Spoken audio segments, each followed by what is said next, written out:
കൊലോസ്യ ലേഖനം 4-ാം അധ്യായം അതിൻ്റെ 12-13 വാക്യങ്ങൾ ഈ രാത്രിയിലെ ചിന്തയ്ക്ക് ആധാരമായി നമുക്ക് വായിക്കാം. കൊലോസ്യ ലേഖനം 4-ാം അധ്യായം അതിൻ്റെ 12-13 വാക്യങ്ങൾ. നിങ്ങളിൽ ഒരുത്തനായി ക്രിസ്തു യേശുവിൻ്റെ ദാസനായ എപ്പഫ്രാസ് നിങ്ങളെ വന്ദനം ചെയ്യുന്നു. നിങ്ങൾ തികഞ്ഞവരും ദൈവഹിതം സംബന്ധിച്ചൊക്കെയും പൂർണ്ണ നിശ്ചയമുള്ളവരുമായി നിൽക്കേണ്ടതിന് അവൻ പ്രാർത്ഥനയിൽ നിങ്ങൾക്ക് വേണ്ടി എപ്പോഴും പോരാടുന്നു. 13 നിങ്ങൾക്കും ലവോദിക്യക്കാർക്കും ഹിയരപ്പൊലിക്കാർക്കും വേണ്ടി അവൻ വളരെ പ്രയാസപ്പെടുന്നു എന്നുള്ളതിന് ഞാൻ സാക്ഷി. മതി. നമുക്ക് വളരെ സുപരിചിതമായൊരു വേദഭാഗമാണ് ഈ രാത്രിയിലെ വിചിന്തനത്തിന് ആധാരമായി വായിച്ചു കേട്ടത്. ധന്യനായ പൗലോസ്ലീഹ കൊലോസ്യർക്ക് ലേഖനം എഴുതുമ്പോൾ ഒരു ദൈവ മനുഷ്യനെ പ്രശംസിച്ചുകൊണ്ട് അവരോട് പറയുന്ന കാര്യങ്ങളാണ് നാം വായിച്ചു കേട്ടത്. എപ്പഫ്രാസ് നിങ്ങളെ വന്ദനം, എല്ലാവരും ഒന്ന് രാമ്യം പറഞ്ഞൊന്ന് വന്നേ, എന്തോ ഒരു അപരിചിതം പോലെ വന്ദനം ചെയ്യുന്നു. ആരാണ് ഈ എപ്പഫ്രാസ്? എപ്പഫ്രാസിനെ കുറിച്ച് എന്താണ് പൗലോസ് പറയുന്നത് എന്ന് ഒന്ന് ചിന്തിച്ചിട്ട് അടുത്ത ഭാഗത്തേക്ക് വരാം. ഈ കൊലോസ്യ സഭ പൗലോസിനാൽ സ്ഥാപിതമായ സഭയല്ല. കൊലോസ്യ പട്ടണത്തിൽ പൗലോസ് തൊട്ട് സുവിശേഷവുമായി പോയിട്ടുമില്ല. തെളിയിക്കാമേ. അപ്പോസ്തല പ്രവർത്തികളുടെ ഈ കൊലോസ്യ ലേഖനം തന്നെ ആദ്യം ഒന്ന് എടുക്കാം. 2-ാം അധ്യായം അതിന്റെ 1-ാമത്തെ വാക്യം. കൊലോസ്യ ലേഖനം 2-ാം അധ്യായം 1-ാമത്തെ നിങ്ങൾക്കും ലവോദിക്കയിലുള്ളവർക്കും ജഡത്തിൽ എൻ്റെ മുഖം കണ്ടിട്ടില്ലാത്ത എല്ലാവർക്കും വേണ്ടി. മതി. നിങ്ങൾക്കും ലവോദിക്കയിലുള്ളവർക്കും ജഡത്തിൽ എൻ്റെ മുഖം കണ്ടിട്ടില്ലാത്ത എല്ലാവർക്കും വേണ്ടി. ഇപ്പൊ ലവോദിക്ക, ഹിയറിപ്പൊലിസ്, കൊലോസിയ ഈ 3 പട്ടണങ്ങൾ അടുത്തടുത്ത സ്ഥലങ്ങളിലാണ് സ്ഥിതി ചെയ്യുന്നത്. ഈ 3ഇടത്തും പൗലോസ് പോയിട്ടില്ല. അതുകൊണ്ടാണ് പറയുന്നത് നിങ്ങൾക്കും എന്ന് പറയുമ്പോൾ കൊലോസ്യക്കാർക്കും ലവോദിക്കയിലുള്ളവർക്കും ജഡത്തിൽ എൻ്റെ മുഖം കണ്ടിട്ടില്ലാത്ത എല്ലാവർക്കും. ഇപ്പൊ പൗലോസിനാൽ സ്ഥാപിതമായ സഭയല്ല കൊലോസ്യ സഭയെങ്കിൽ, അദ്ദേഹം സുവിശേഷ സന്ദർശനാർത്ഥം അവിടെ പോയിട്ടില്ലെങ്കിൽ കൊലോസ്യയിൽ എങ്ങനെയാണ് ഒരു സഭ ഉടലെടുത്തത്? അപ്പോസ്തല പ്രവർത്തികളുടെ പുസ്തകം വായിക്കേണ്ട, ഞാൻ പറഞ്ഞു വിടാം. 19-ാം അധ്യായം. അവിടെ എഫെസോസിൽ ധന്യനായ പൗലോസ്ലീഹ കർത്താവിൻ്റെ വേല ചെയ്യുകയാണ്. അപ്പൊല്ലോസ് കൊരിന്തിലിരിക്കുമ്പോൾ പൗലോസ് ഉൾപ്രദേശങ്ങളിലൂടെ സഞ്ചരിച്ച് എഫെസോസിലെത്തി. കുറച്ച് ശിഷ്യന്മാരെ കണ്ടു. അവരോട് ചോദിക്കുന്നു, നിങ്ങൾ വിശ്വസിച്ചിട്ട് പരിശുദ്ധാത്മാവിനെ പ്രാപിച്ചുവോ? അവരുടെ മറുപടി, പരിശുദ്ധാത്മാവ് ഉണ്ടെന്നു പോലും ഞങ്ങൾ കേട്ടിട്ടില്ല. രക്ഷിക്കപ്പെടാത്തവരോടുള്ള ചോദ്യം, രക്ഷിക്കപ്പെട്ടോ? രക്ഷിക്കപ്പെട്ടവരോടുള്ള അടുത്ത ചോദ്യം, രക്ഷിക്കപ്പെട്ടിട്ട് വിശ്വാസ സ്നാനം സ്വീകരിച്ചോ? വിശ്വാസ സ്നാനം സ്വീകരിച്ചവരോടുള്ള അടുത്ത ചോദ്യം, വിശ്വസിച്ചിട്ട് പരിശുദ്ധാത്മാവിനെ.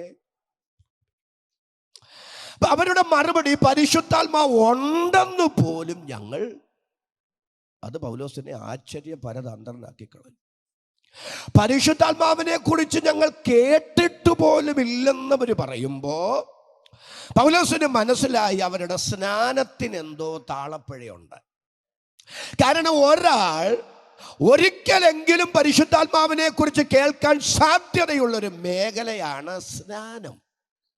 ഞാൻ നിന്നെ പിതാവിൻ്റെയും, ഒന്ന് പറഞ്ഞേ, നിങ്ങളും കൂടെ ചേർന്നൊന്ന് പറഞ്ഞേ, പുത്രൻ്റെയും പരിശുദ്ധാത്മാവിൻ്റെയും നാമത്തിൽ സ്നാനപ്പെടുത്തുന്നു എന്ന് പറയുമ്പോൾ അവിടെ വെച്ചെങ്കിലും ആരെക്കുറിച്ച് കേൾക്കേണ്ടതാ? പരിശുദ്ധാത്മാവിനെ കുറിച്ച് കേൾക്കേണ്ടത്. അപ്പൊ പരിശുദ്ധാത്മാവിനെ കുറിച്ച് ഞങ്ങൾ കേട്ടിട്ട് പോലും ഇല്ലെന്ന് ചോദ്യം പറയുമ്പോൾ ശ്ലീഹായുടെ മറുചോദ്യം, അങ്ങനെങ്കിൽ നിങ്ങളുടെ സ്നാനം എന്ത്? അവർ പറയുന്നു, യോഹന്നാന്റെ മാനസാന്തര സ്നാനം. ഈ പുതിയ നിയമ സ്നാനത്തിലേക്ക് പൗലോസ് അവരെ നയിക്കുകയും അവരുടെ തലയിൽ കൈവച്ച് അവർക്ക് വേണ്ടി പ്രാർത്ഥിച്ചവർ പരിശുദ്ധാത്മാവ് നിറഞ്ഞു. അന്യഭാഷകളിൽ സംസാരിക്കുക മാത്രമല്ല, പ്രവചിക്കുകയും ചെയ്തു. ഒരു നല്ല ആമേനൊന്ന് പറയണം. 12 പേരും പ്രവചിച്ചു. ഒന്ന് വിശ്വാസത്താൽ സ്തോത്രം പറഞ്ഞൊന്ന് പറഞ്ഞു.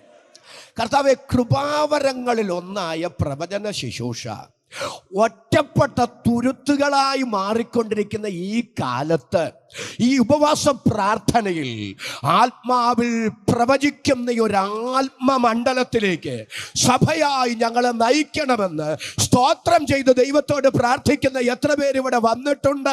പ്രിയരെ, ആഗ്രഹിക്കുന്ന എല്ലാവർക്കും ആത്മാവിനെ കൊടുക്കുവാനും കൃപാവരങ്ങളുടെ പകർച്ചകൾ അയക്കാനും ദൈവം വിശ്വസ്തനാണെന്ന് ഞാൻ വിശ്വസിക്കുന്നു. എന്നോട് ചേർന്ന് ആമേൻ പറയാൻ എത്ര പേർക്ക് മനസ്സുണ്ട്? അവിടെ ഒത്തിരി ആശയങ്ങളിലേക്കൊന്നും പോയാൽ കൊള്ളാമെന്നുണ്ട്, പക്ഷെ ഞാൻ ആ ഭാഗത്തേക്ക് പോകുന്നില്ല. എങ്കിലും പരിശുദ്ധാത്മാവ് ഒരു ചിന്ത എന്നോട് എനിക്ക് തരുന്നതുകൊണ്ട് അങ്ങ് പറയാം. എനിക്ക് ബൈബിൾ അങ്ങനെ ദൈവാത്മാവ് അങ്ങനെ വചനത്തിൻ്റെ ദൂത് തരുന്ന അങ്ങനെ അങ്ങ് പോകുന്ന എനിക്ക് ഇഷ്ടം. അതുകൊണ്ട് ഒരിക്കൽ മോശ ദൈവത്തോട് പറഞ്ഞു, ദൈവമേ, ഈ ജനത്തെ എല്ലാം കൂടെ വഹിച്ചുകൊണ്ട് നടക്കണമെന്ന് എന്നെ അങ്ങനോട് പറഞ്ഞില്ലേ? അങ്ങനെ ഇവരെ ചുമന്നുകൊണ്ട് നടക്കാൻ ഞാൻ ഇവരെ പ്രസവിച്ചോ? ഞാൻ പ്രസവിച്ചൊന്നുമില്ലല്ലോ. അതുകൊണ്ട് എനിക്ക് ഇവരെ ഇനി വഹിച്ചുകൊണ്ട് പോകാൻ നിവൃത്തിയില്ല. എന്നെ കൊണ്ട് നടക്കുകയില്ല. എന്നെ കൊണ്ട് നടക്കുകയില്ലെന്ന് മാത്രമല്ല, അങ്ങനെ ഇനി മുന്നോട്ട് പോകാൻ പറയുന്ന പക്ഷം എന്നെ അങ്ങ് കൊന്നു കളഞ്ഞേ. നല്ല ആമേനെന്ന് പറയാം. ദൈവം മോശയെ ഒന്ന് തിരുത്താൻ തീരുമാനിച്ചപ്പോൾ എന്താ അദ്ദേഹത്തോട് പറഞ്ഞെന്നറിയാം? ഒരു കാര്യം ചെയ്യും, നിനക്ക് ഒറ്റയ്ക്ക് വായിക്കാൻ പറ്റില്ലെന്നല്ലേ പറഞ്ഞു, നിനക്ക് പ്രയാസമെന്നല്ലേ പറഞ്ഞു. ഒരു കാര്യം ചെയ്യും, നിനക്കറിയാവുന്ന മൂപ്പന്മാരുണ്ടല്ലോ, അവരെ കൊണ്ടുവരണം. അവരെ കൊണ്ടുവന്നിട്ട് സമാഗമന കൂടാരത്തിൽ കൂട്ടിവരുത്തണം. ഞാൻ നിന്റെ ആത്മാവിൽ കുറെയെടുത്ത് അവർക്ക് കൊടുക്കാൻ പോവാം. എന്നെ ഇരുത്തി ചിന്തിപ്പിച്ചൊരു ഭാഗമാണ്. ഞാൻ എൻ്റെ ആത്മാവിനാൽ അവരെ നിറയ്ക്കുമെന്നല്ല, ഒന്ന് സ്തോത്രം ചെയ്ത് വരണേ, നിന്റെ ആത്മാവിൽ കുറെയെടുത്ത് അവർക്ക് കൊടുക്കാൻ പോവാ. അങ്ങനെ അവരെ കൂട്ടിവരുത്തി. 2 പേരവിടെ വന്നില്ല, ഒരു പാളയത്തില. ബാക്കി എല്ലാവരും അവിടെ വന്നു. ദൈവം മോശയുടെ ആത്മാവിൽ കുറെയെടുത്ത് അവർക്ക് കൊടുത്തു. അവർ പ്രവചിക്കാൻ തുടങ്ങി. 2 അവന്മാർ പാളയത്തിൽ കിടന്നു പ്രവചിക്കുകയാണ്. എണ്ണപ്പെട്ടവരുടെ കൂട്ടത്തിൽ അവരുണ്ട്, സമാഗമന കൂടാരത്തിൽ അവർ വന്നിട്ടില്ല. അവരവിടെ കിടന്ന് പ്രവചിക്കുകയാണ്. പക്ഷേ മോശയ്ക്കൊരു വിശ്വസ്ത ശുശ്രൂഷകനുണ്ട്, പേര് യോശുവ എന്നാണ്. യോശുവ വന്നിട്ട് മോശയോട് പറയുകയാണ്, യജമാനനെ, അവരെ വിലക്കണമേ, അവരെ പ്രവചിക്കാൻ അനുവദിക്കരുതേ.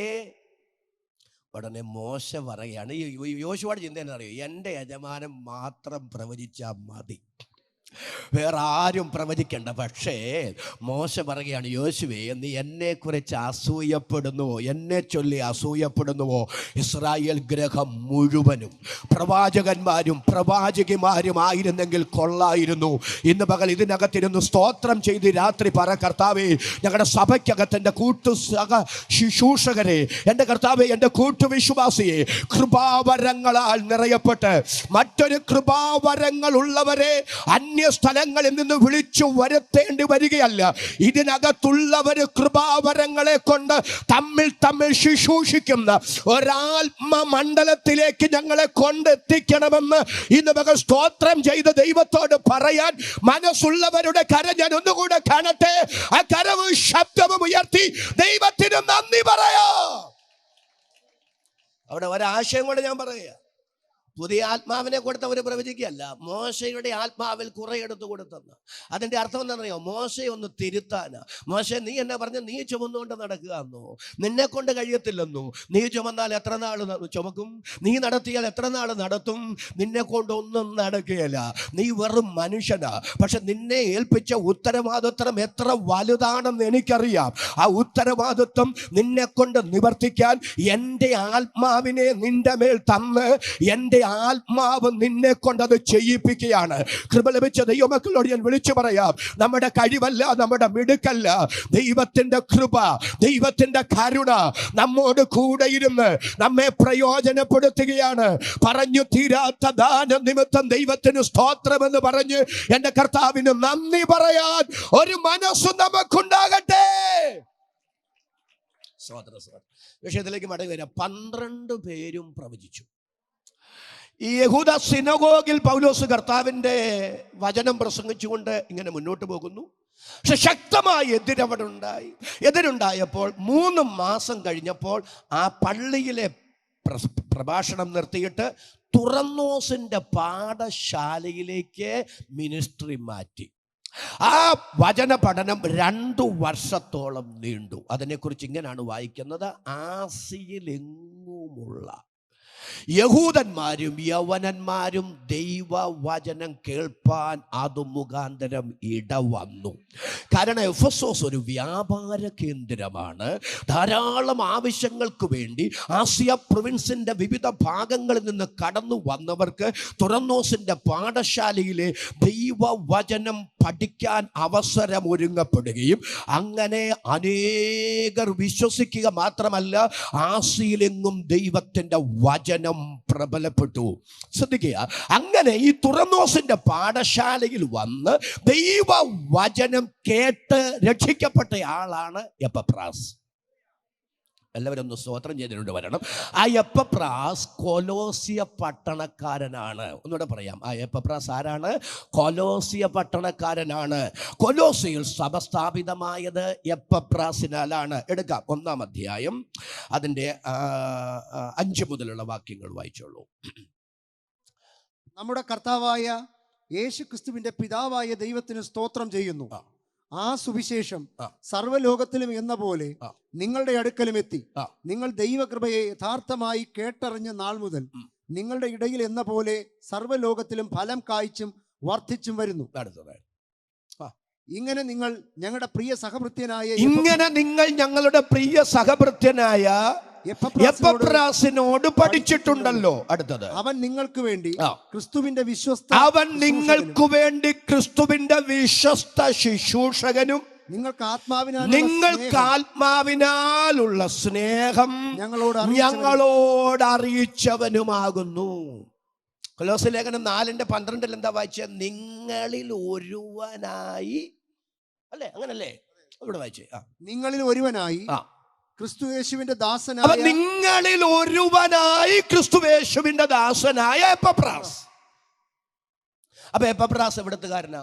നിങ്ങൾ എന്നോട് വരുന്നില്ല, കൊലോസ്യ പട്ടണക്കാരനാണ്. എഫെസോസിൽ നടന്ന വചന പഠനത്തിൽ അദ്ദേഹം പോയി സംബന്ധിക്കുകയും അവിടെ വെച്ച് കർത്താവിനെ രക്ഷിതാവായി സ്വീകരിക്കുകയും ചെയ്ത് കൊലോസിയിലെത്തി. കൊലോസിയിലും ലവോദിക്കയിലും ഹീറപ്പോലീസിലും അദ്ദേഹം മുഖാന്തരം സഭകൾ ഉടലെടുത്തു.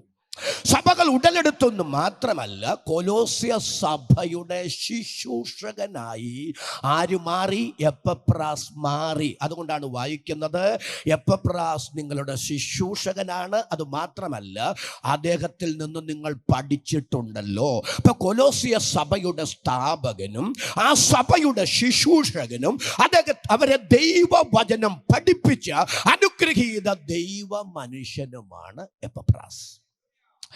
ഈ കൊലോസ്യ സഭ സ്ഥാപിതമായി ചില നാളുകൾ കഴിഞ്ഞപ്പോൾ വലിയൊരു പ്രതിസന്ധി അവർ അഭിമുഖീകരിച്ചു. അത് വേറൊന്നുമല്ല, യേശുക്രിസ്തുവിന്റെ ദൈവത്വത്തിനെതിരെ ശക്തമായ വാദഗതികളുണ്ടായി. ദുരുപദേശത്തിന്റെ കൊടുങ്കാറ്റുകളുണ്ടായി.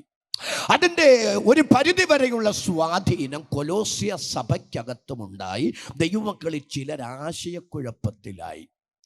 പൗലോസ് ആ സമയത്ത് 1200 മൈലുകൾക്കപ്പുറത്ത് റോമിൽ വീട്ടുതടങ്കലിലാണ്. ഈ സഭ അഭിമുഖീകരിക്കുന്ന പ്രതിസന്ധികൾക്ക് പരിഹാരം കണ്ടെത്താൻ ആ സഭയുടെ ശുശ്രൂഷകനായ എപ്പഫ്രാസ് 1200 മൈലുകൾക്കപ്പുറത്തുള്ള റോമിൽ പൗലോസിന്റെ അടുക്കൽ വീട്ടുതടങ്കലിലെത്തി. എന്നിട്ട് ആ ദൈവസഭ അഭിമുഖീകരിക്കുന്ന പ്രതിസന്ധികളെ സംബന്ധിച്ച് അദ്ദേഹത്തെ ബോധ്യപ്പെടുത്തിയപ്പോൾ അതിന് മറുപടിയായി യേശുക്രിസ്തുവിന്റെ ദൈവത്വം എന്ന വിഷയത്തെ വളരെ മനോഹരമായി തെളിയിച്ചെഴുതിയിരിക്കുന്ന ലേഖനമാണ് കൊലോസ്യ ലേഖനം. അങ്ങനെ അവരുടെ വർത്തമാനകാല പ്രതിസന്ധിക്ക് ചോദ്യങ്ങൾക്ക് മറുപടി എന്ന വണ്ണം ലേഖനം എഴുതുമ്പോൾ ആ സഭയുടെ ശുശ്രൂഷകനെ പ്രശംസിച്ചുകൊണ്ട് ശ്ലീഹ കുറിക്കുന്ന വാക്കുകളാണ് കൊലോസ്യ ലേഖനം 4:12 നമ്മൾ വായിച്ചത്. എന്താണ് ആ വാക്യം? ഒന്നുകൂടെ ഒന്ന് വായിച്ചിട്ട് ആ ഭാഗത്തേക്ക് വരാം. നിങ്ങളിൽ ഒരുത്തനായി ക്രിസ്തുയേശുവിന്റെ ദാസനായ എപ്പഫ്രാസ് നിങ്ങളെ വന്ദനം ചെയ്യുന്നു. ഒരു നിമിഷം എന്നെ ഒന്ന് നോക്കിക്കേ. എന്താ അങ്ങനെ പറയാൻ കാരണം? ഈ ലേഖനം പൗലോസ് എഴുതുമ്പോൾ ആ സഭയുടെ ശുശ്രൂഷകൻ ഇപ്പോൾ എവിടെയാണ്? വരുന്നില്ല, റോമിലാണ്. കൊലോസിയിൽ നിന്ന് 1200 മൈലുകൾക്കപ്പുറത്ത് പൗലോസിനോട് ഒരുമിച്ച് അദ്ദേഹം റോമിൽ സമയം ചെലവഴിക്കുകയാണ്. അപ്പോൾ അവരോട് പറയുകയാണ്, നിങ്ങളുടെ സഭയുടെ ശുശ്രൂഷകൻ നിങ്ങളെ വന്ദനം ചെയ്യുന്നു. അടുത്തത്, നിങ്ങൾ തികഞ്ഞവരും ദൈവഹിതം സംബന്ധിച്ചൊക്കെയും പൂർണ്ണ നിശ്ചയവുമുള്ളവരുമായി നിൽക്കേണ്ടുന്നതിന് അവൻ പ്രാർത്ഥനയിൽ നിങ്ങൾക്ക് വേണ്ടി എപ്പോഴും പോരാടുന്നു. സ്തോത്രം. അവരുടെ ശുശ്രൂഷകനെ പ്രശംസിച്ചുകൊണ്ട് പൗലോസ് പറയുകയാണ്, നിങ്ങളുടെ സഭയുടെ അധ്യക്ഷനെ ചില ആഴ്ചകളായി അടുത്തു പരിചയപ്പെടാൻ എനിക്ക് അവസരം കിട്ടി. അദ്ദേഹം ഉജ്ജ്വലനായ ഒരു പ്രഭാഷകനാണെന്നല്ല പറയുന്നത്, അദ്ദേഹം ഒരു നല്ല വേദാധ്യാപകനുമാണെന്നല്ല വിശേഷിപ്പിക്കുന്നത്. അതിനപ്പുറത്ത് പറയുകയാണ്, അദ്ദേഹം ഒരു പ്രാർത്ഥനാ മനുഷ്യനാണ്. അവിടുത്തെ പ്രയോഗം കണ്ടോ? നിങ്ങൾക്ക് വേണ്ടി എപ്പോഴും പ്രാർത്ഥനയിൽ പോരാടുന്നു. നിങ്ങൾക്കും ലവോദിക്കയിലുള്ളവർക്കും ഹിയറപ്പുലിക്കാർക്കും വേണ്ടി അദ്ദേഹം എത്രമാത്രം പ്രയാസപ്പെടുന്നു എന്നതിന് ഞാൻ സാക്ഷി. അതിന്റെ അർത്ഥം എന്താണെന്നറിയാമോ? അദ്ദേഹത്തിന്റെ പ്രാർത്ഥന ആദരജൽപ്പനമല്ല, അദ്ദേഹം എന്തെങ്കിലും ചെയ്തു എന്ന് വരുത്തി തീർക്കുകയുമല്ല. അടുത്തിടപഴകിയപ്പോൾ എനിക്കൊരു കാര്യം മനസ്സിലായി, അദ്ദേഹം ഒരു ആത്മാർത്ഥതയുള്ള പ്രാർത്ഥനാ മനുഷ്യനാണ്.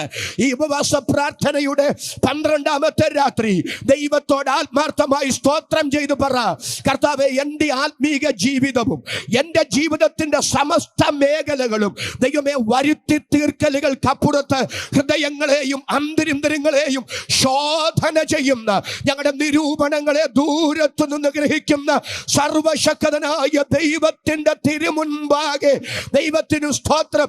ഉത്തമമായിരിക്കാൻ കൃപ തരണമെന്ന് ആത്മാർത്ഥമായി സ്തോത്രം ചെയ്ത് പ്രാർത്ഥിക്കുന്ന എത്ര പേർ ഇതിനകത്ത് വന്നിട്ടുണ്ട്? അവരുടെ കരമുയർത്തി ഒരിക്കൽ കൂടി ഈ രാത്രി ദൈവത്തെ സ്തുതിക്കാം. പകലിന് വിപരീതമായി ലൈവ് പോകുന്നത് കൊണ്ട് എനിക്ക് ഒത്തിരി കാര്യങ്ങൾ തുറന്നു പറയാൻ പറ്റില്ല. എങ്കിലും എൻ്റെ പരിമിതമായ സാഹചര്യത്തിൻ്റെ ഉള്ളിൽ നിന്ന് ചില കാര്യങ്ങൾ നിങ്ങളോട് പറയാൻ പോകുകയാണ്. എന്നോട് പിണങ്ങരുത്. ഹൃദയത്തിൻ്റെ വേദന ഞാൻ നിങ്ങളോട് പങ്കുവയ്ക്കുകയാണ്.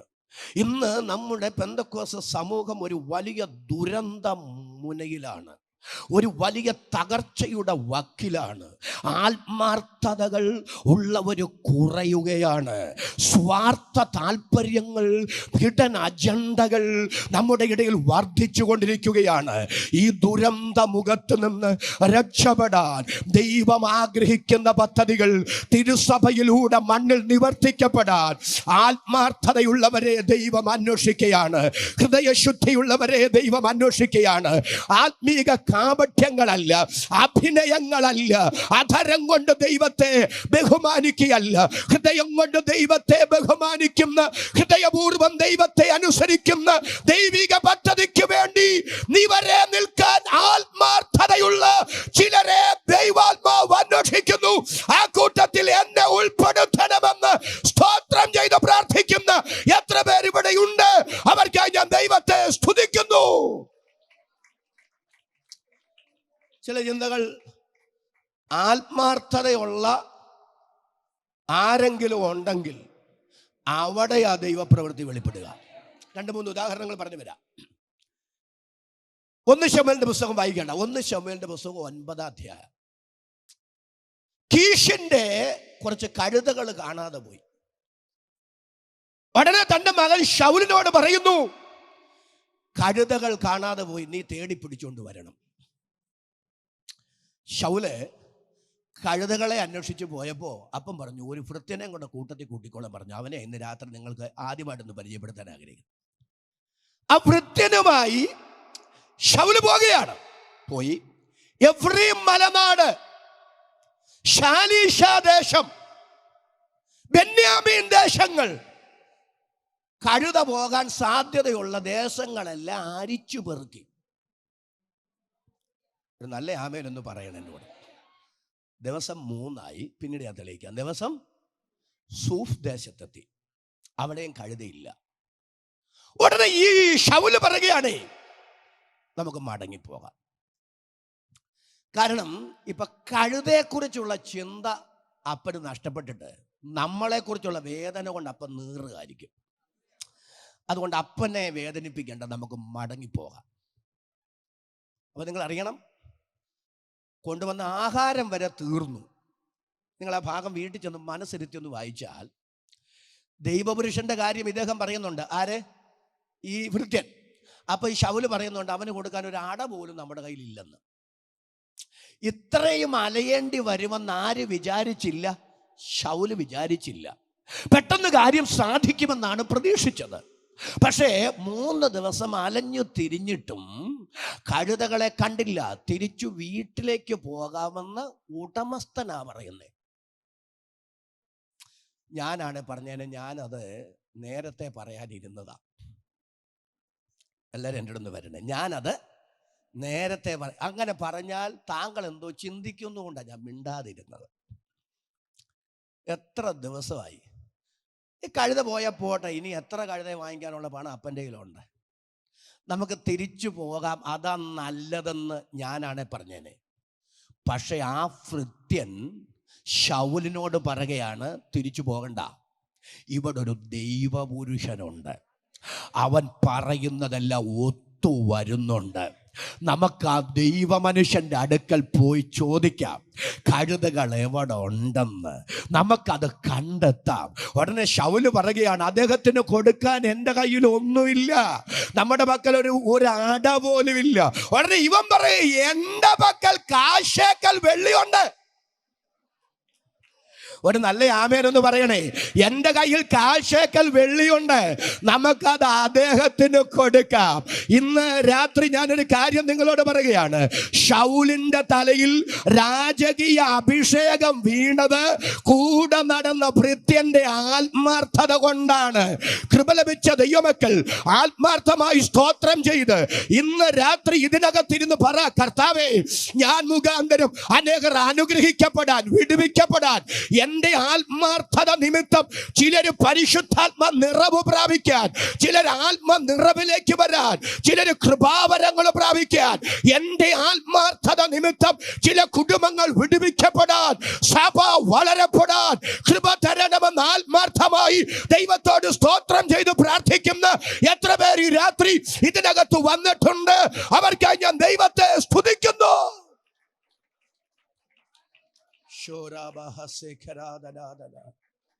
അപ്പൊ ദൈവ മനുഷ്യനെ കുറിച്ച് പറഞ്ഞതും,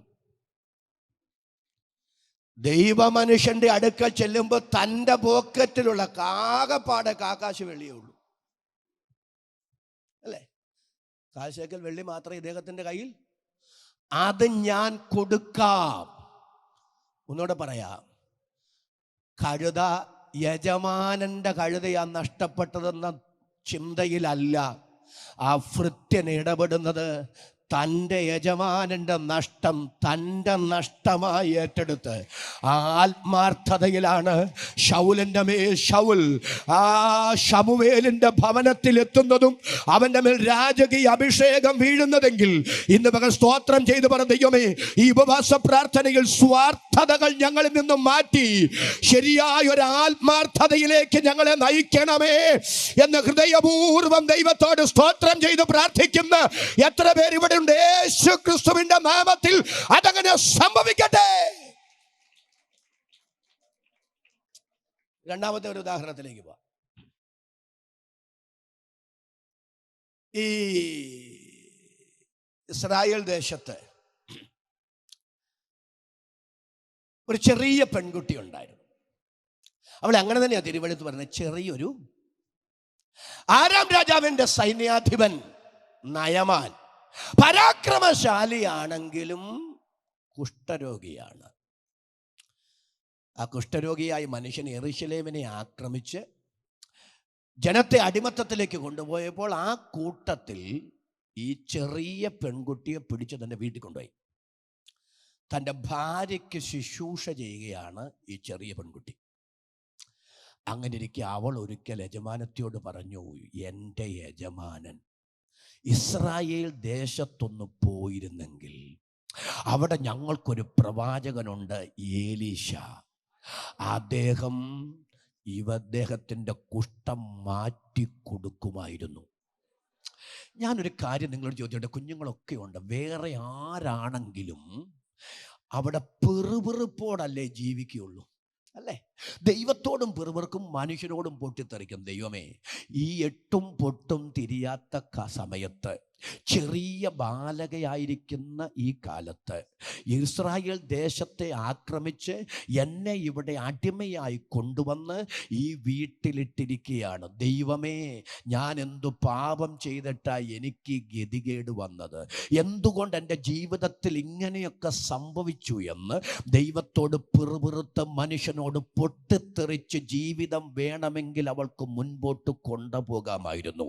പക്ഷെ അവളുടെ ജീവിതത്തിൽ ഒരു ഉറപ്പുണ്ട്, ദൈവം അറിയാതെയും ദൈവം അനുവദിക്കാതെയും എൻ്റെ ജീവിതത്തിൽ ഒന്നും സംഭവിക്കുന്നില്ലെന്നും സംഭവിക്കുന്നതിൻ്റെ ഒക്കെ പിറകിൽ തിന്മയ്ക്കല്ല നന്മയ്ക്ക് എൻ്റെ ദൈവത്തിന് നിശ്ചയമായും ഒരു പദ്ധതിയുണ്ടെന്നും തിരിച്ചറിയാനുള്ള വിവേകം അവർക്കുണ്ടായിരുന്നു. ഇന്ന് രാത്രി ഞാൻ ദൈവമക്കളോട് പറയാം, നമ്മുടെ ജീവിതത്തിൽ ദൈവം അറിയാതെയും ദൈവം അനുവദിക്കാതെയും ഒന്നും സംഭവിക്കുന്നില്ല.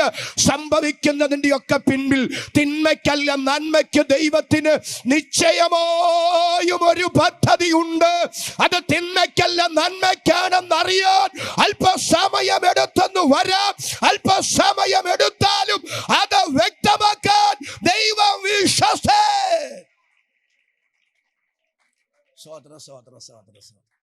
എന്നെ അതിനേക്കാൾ ത്രസിപ്പിച്ചൊരാശയം, ഇവള് ചെന്ന്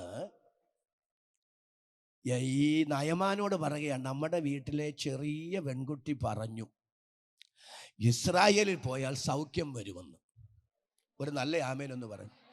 അപ്പൊ അവള് പറഞ്ഞ കാര്യം മുഖവിലക്കെടുക്കണമെങ്കിൽ നിസ്സാര കാര്യമല്ല കേട്ടോ, കുഷ്ഠരോഗം മാറുന്ന കാര്യമാണ്. ചെറിയ പെൺകുട്ടിയാണെങ്കിലും അവൾ പറഞ്ഞ കാര്യത്തിന് അത്ര സ്വീകാര്യത ആ വീട്ടിലുണ്ടായിരുന്നു. അതിൻ്റെ അർത്ഥം അവളുടെ ജീവിതം കൊണ്ട് അവൾ പറയുന്നതിൻ്റെ അകത്ത് കഴമ്പുണ്ടെന്ന് ആ വീട്ടുകാർക്ക് മനസ്സിലാകത്തക്ക നിലയിൽ നല്ല സാക്ഷ്യമുള്ളൊരു ജീവിതം നയിക്കാൻ കർത്താവിൻ്റെ കരുണയാൽ അവൾക്ക് ഇടവന്നു.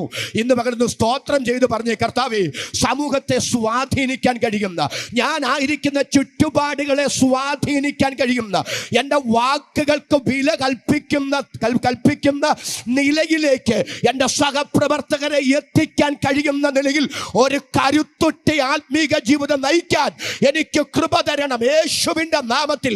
ഇന്ന് രാത്രി ഞാൻ പ്രവചിച്ചു പറയുകയാണ്, നിങ്ങളുടെ അധരങ്ങളിലൂടെ പുറപ്പെടുന്നതിൻ്റെ അകത്ത് ആധികാരികതയുണ്ടെന്ന് തിരിച്ചറിഞ്ഞ് ആ വാക്കിലൂടെ ചില മഹാദൈവ പ്രവർത്തികൾ വെളിപ്പെടുത്തത്തക്ക നിലയിൽ ചില ദൈവിക ഇടപെടൽ നടക്കുമെന്ന് പോഷ്കില്ലാത്ത ദൈവം വചനത്തിന്റെ പ്രവചന ദൂത് ഈ രാത്രി ഇതിനകത്ത് കൈമാറുന്നു. വിശ്വാസത്താൽ ആമേൻ പറയാൻ എത്ര പേർക്ക് ഈ രാത്രി മനസ്സുണ്ട്? 3 പേരെ ഞാൻ അവിടെ പരിചയപ്പെടുത്തുക. അപ്പൊ ഇവളുടെ ആത്മാർത്ഥത ഉണ്ടോ? ഞാനെങ്ങാനും വരുന്ന വീട്ടിലെങ്കിൽ ആ വീടിനെ ശപിച്ച്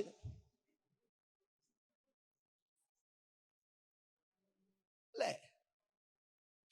പലപ്പോഴും നമുക്ക് ശിഷ്യന്മാരുടെ ആത്മാവാ. ശബരിയിലേക്ക് പോകാൻ നേരത്ത് വിലക്കിയപ്പോൾ അവർ പറഞ്ഞു, കർത്താവെ കത്തിച്ച് കളഞ്ഞേക്കാം.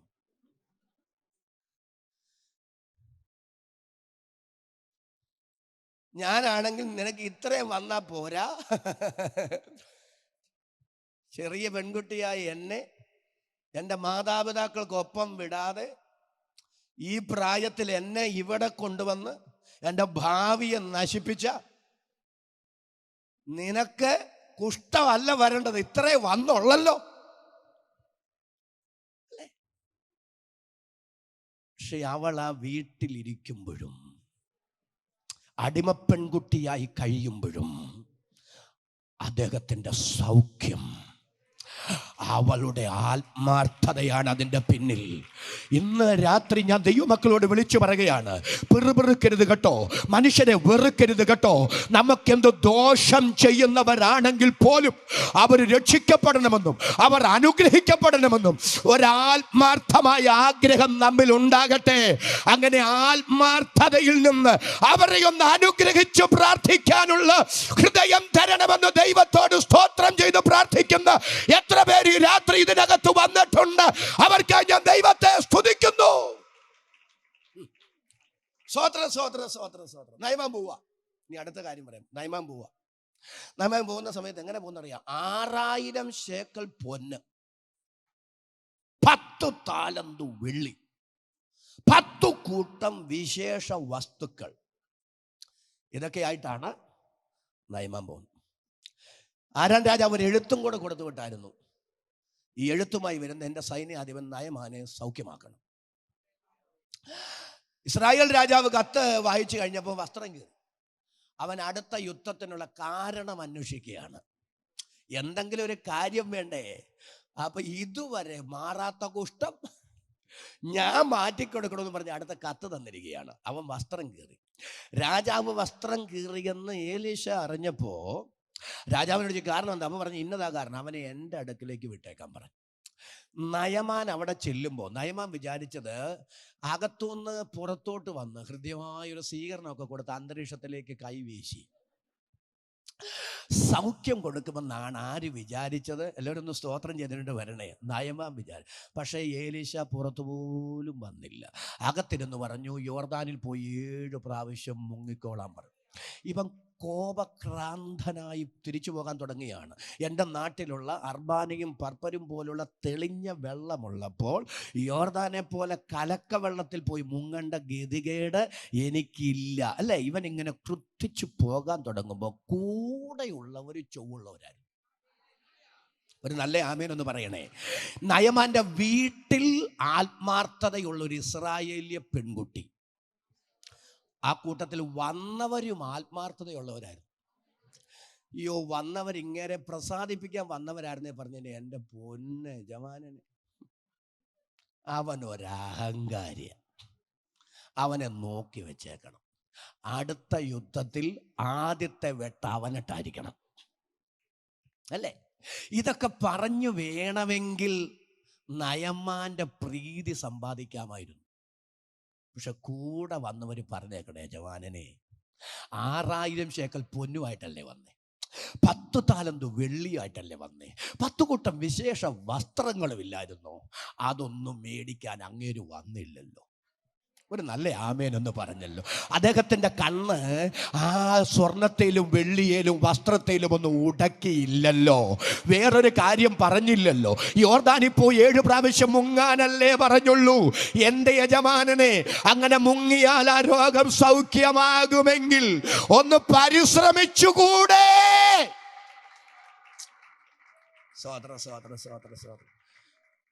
നയമാൻ സൗഖ്യമായത് കൂടെ നടന്നവർ ആത്മാർത്ഥതയുള്ളവരായിരുന്നത് കൊണ്ടാണ്.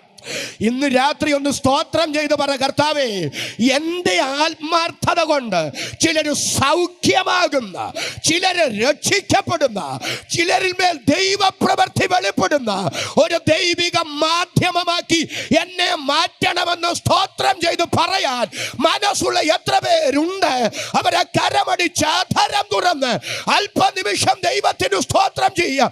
ഈ രാത്രി ഈ ഉപവാസ പ്രാർത്ഥനയിൽ പരിശുദ്ധാത്മാവ് അത് നമ്മിൽ നിന്ന് പ്രതീക്ഷിക്കുന്നു.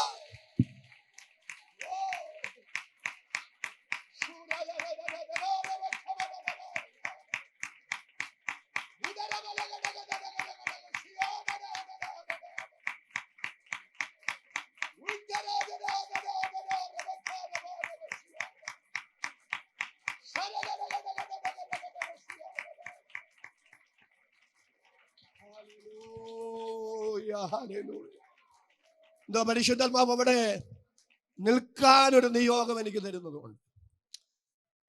ആത്മാർത്ഥത ഇല്ലാത്തവരെ കൂട്ടത്തിൽ കൂടിയാൽ ചക്കരവാക്കും മുഖസ്തുതിയും മാത്രം പറഞ്ഞ് നമ്മെ സന്തോഷിപ്പിക്കുന്നവരാണ് കൂടെ ഉള്ളതെങ്കിൽ നമ്മൾ തകർച്ചയിൽ എത്തും നിശ്ചയം. ഒരു നല്ല ആമേനെന്ന് പറഞ്ഞേ. എന്നാൽ ആത്മാർത്ഥതയുള്ളവർ കൂടെ ഉണ്ടെങ്കിൽ നാം അനുഗ്രഹിക്കപ്പെടും. പ്രിയപ്പെട്ടവരെ, ഇന്ന് രാത്രി സ്തോത്രം ചെയ്ത ദൈവത്തോട് പറ, കർത്താവേ, ആത്മാർത്ഥത എനിക്ക് തരണമേ, ആത്മാർത്ഥത എനിക്ക് തരണമേ. ഹൃദയം കൊണ്ട് മറ്റുള്ളവരെ സ്നേഹിക്കുന്ന, കരുതുന്ന ഒരു ദൈവിക മനുഷ്യനാക്കി എന്നെ മാറ്റണമേ. കരമുയർത്തി അങ്ങനെ ദൈവത്തോട് പറയുന്ന എത്ര പേര് ഈ രാത്രി ഇവിടെ ഉണ്ട്? കൂടെ ഉള്ളവർ ആത്മാർത്ഥത ഇല്ലാത്തവരായി പോയതുകൊണ്ട് തകർന്നൊരു മനുഷ്യനെ ഞാൻ നിങ്ങളുടെ മുമ്പിൽ തരാം. എസ്തേറിന്റെ പുസ്തകം നമ്മൾ വായിക്കുമ്പോഴേ എല്ലാവരും എന്നോട് പറയണേ, ആ രാജ്യത്തിലെ അഹശ്വേരോശ് രാജാവ്, അദ്ദേഹം വലിയൊരു വിരുന്നൊരുക്കി. നാട്ടുകാർക്കെല്ലാം വിരുന്ന് കൊടുത്തു. പ്രത്യേക ചില നാളുകൾ ഭൃത്യന്മാർക്ക്, മന്ത്രിമാർക്ക് വേണ്ടി മാത്രം. ഞാൻ ആ ഭാഗമൊക്കെ വായിക്കുമ്പോൾ ദൈവത്തിൻ്റെ വഴികൾ ഓർത്ത് സ്തോത്രം പറയാറുണ്ട്.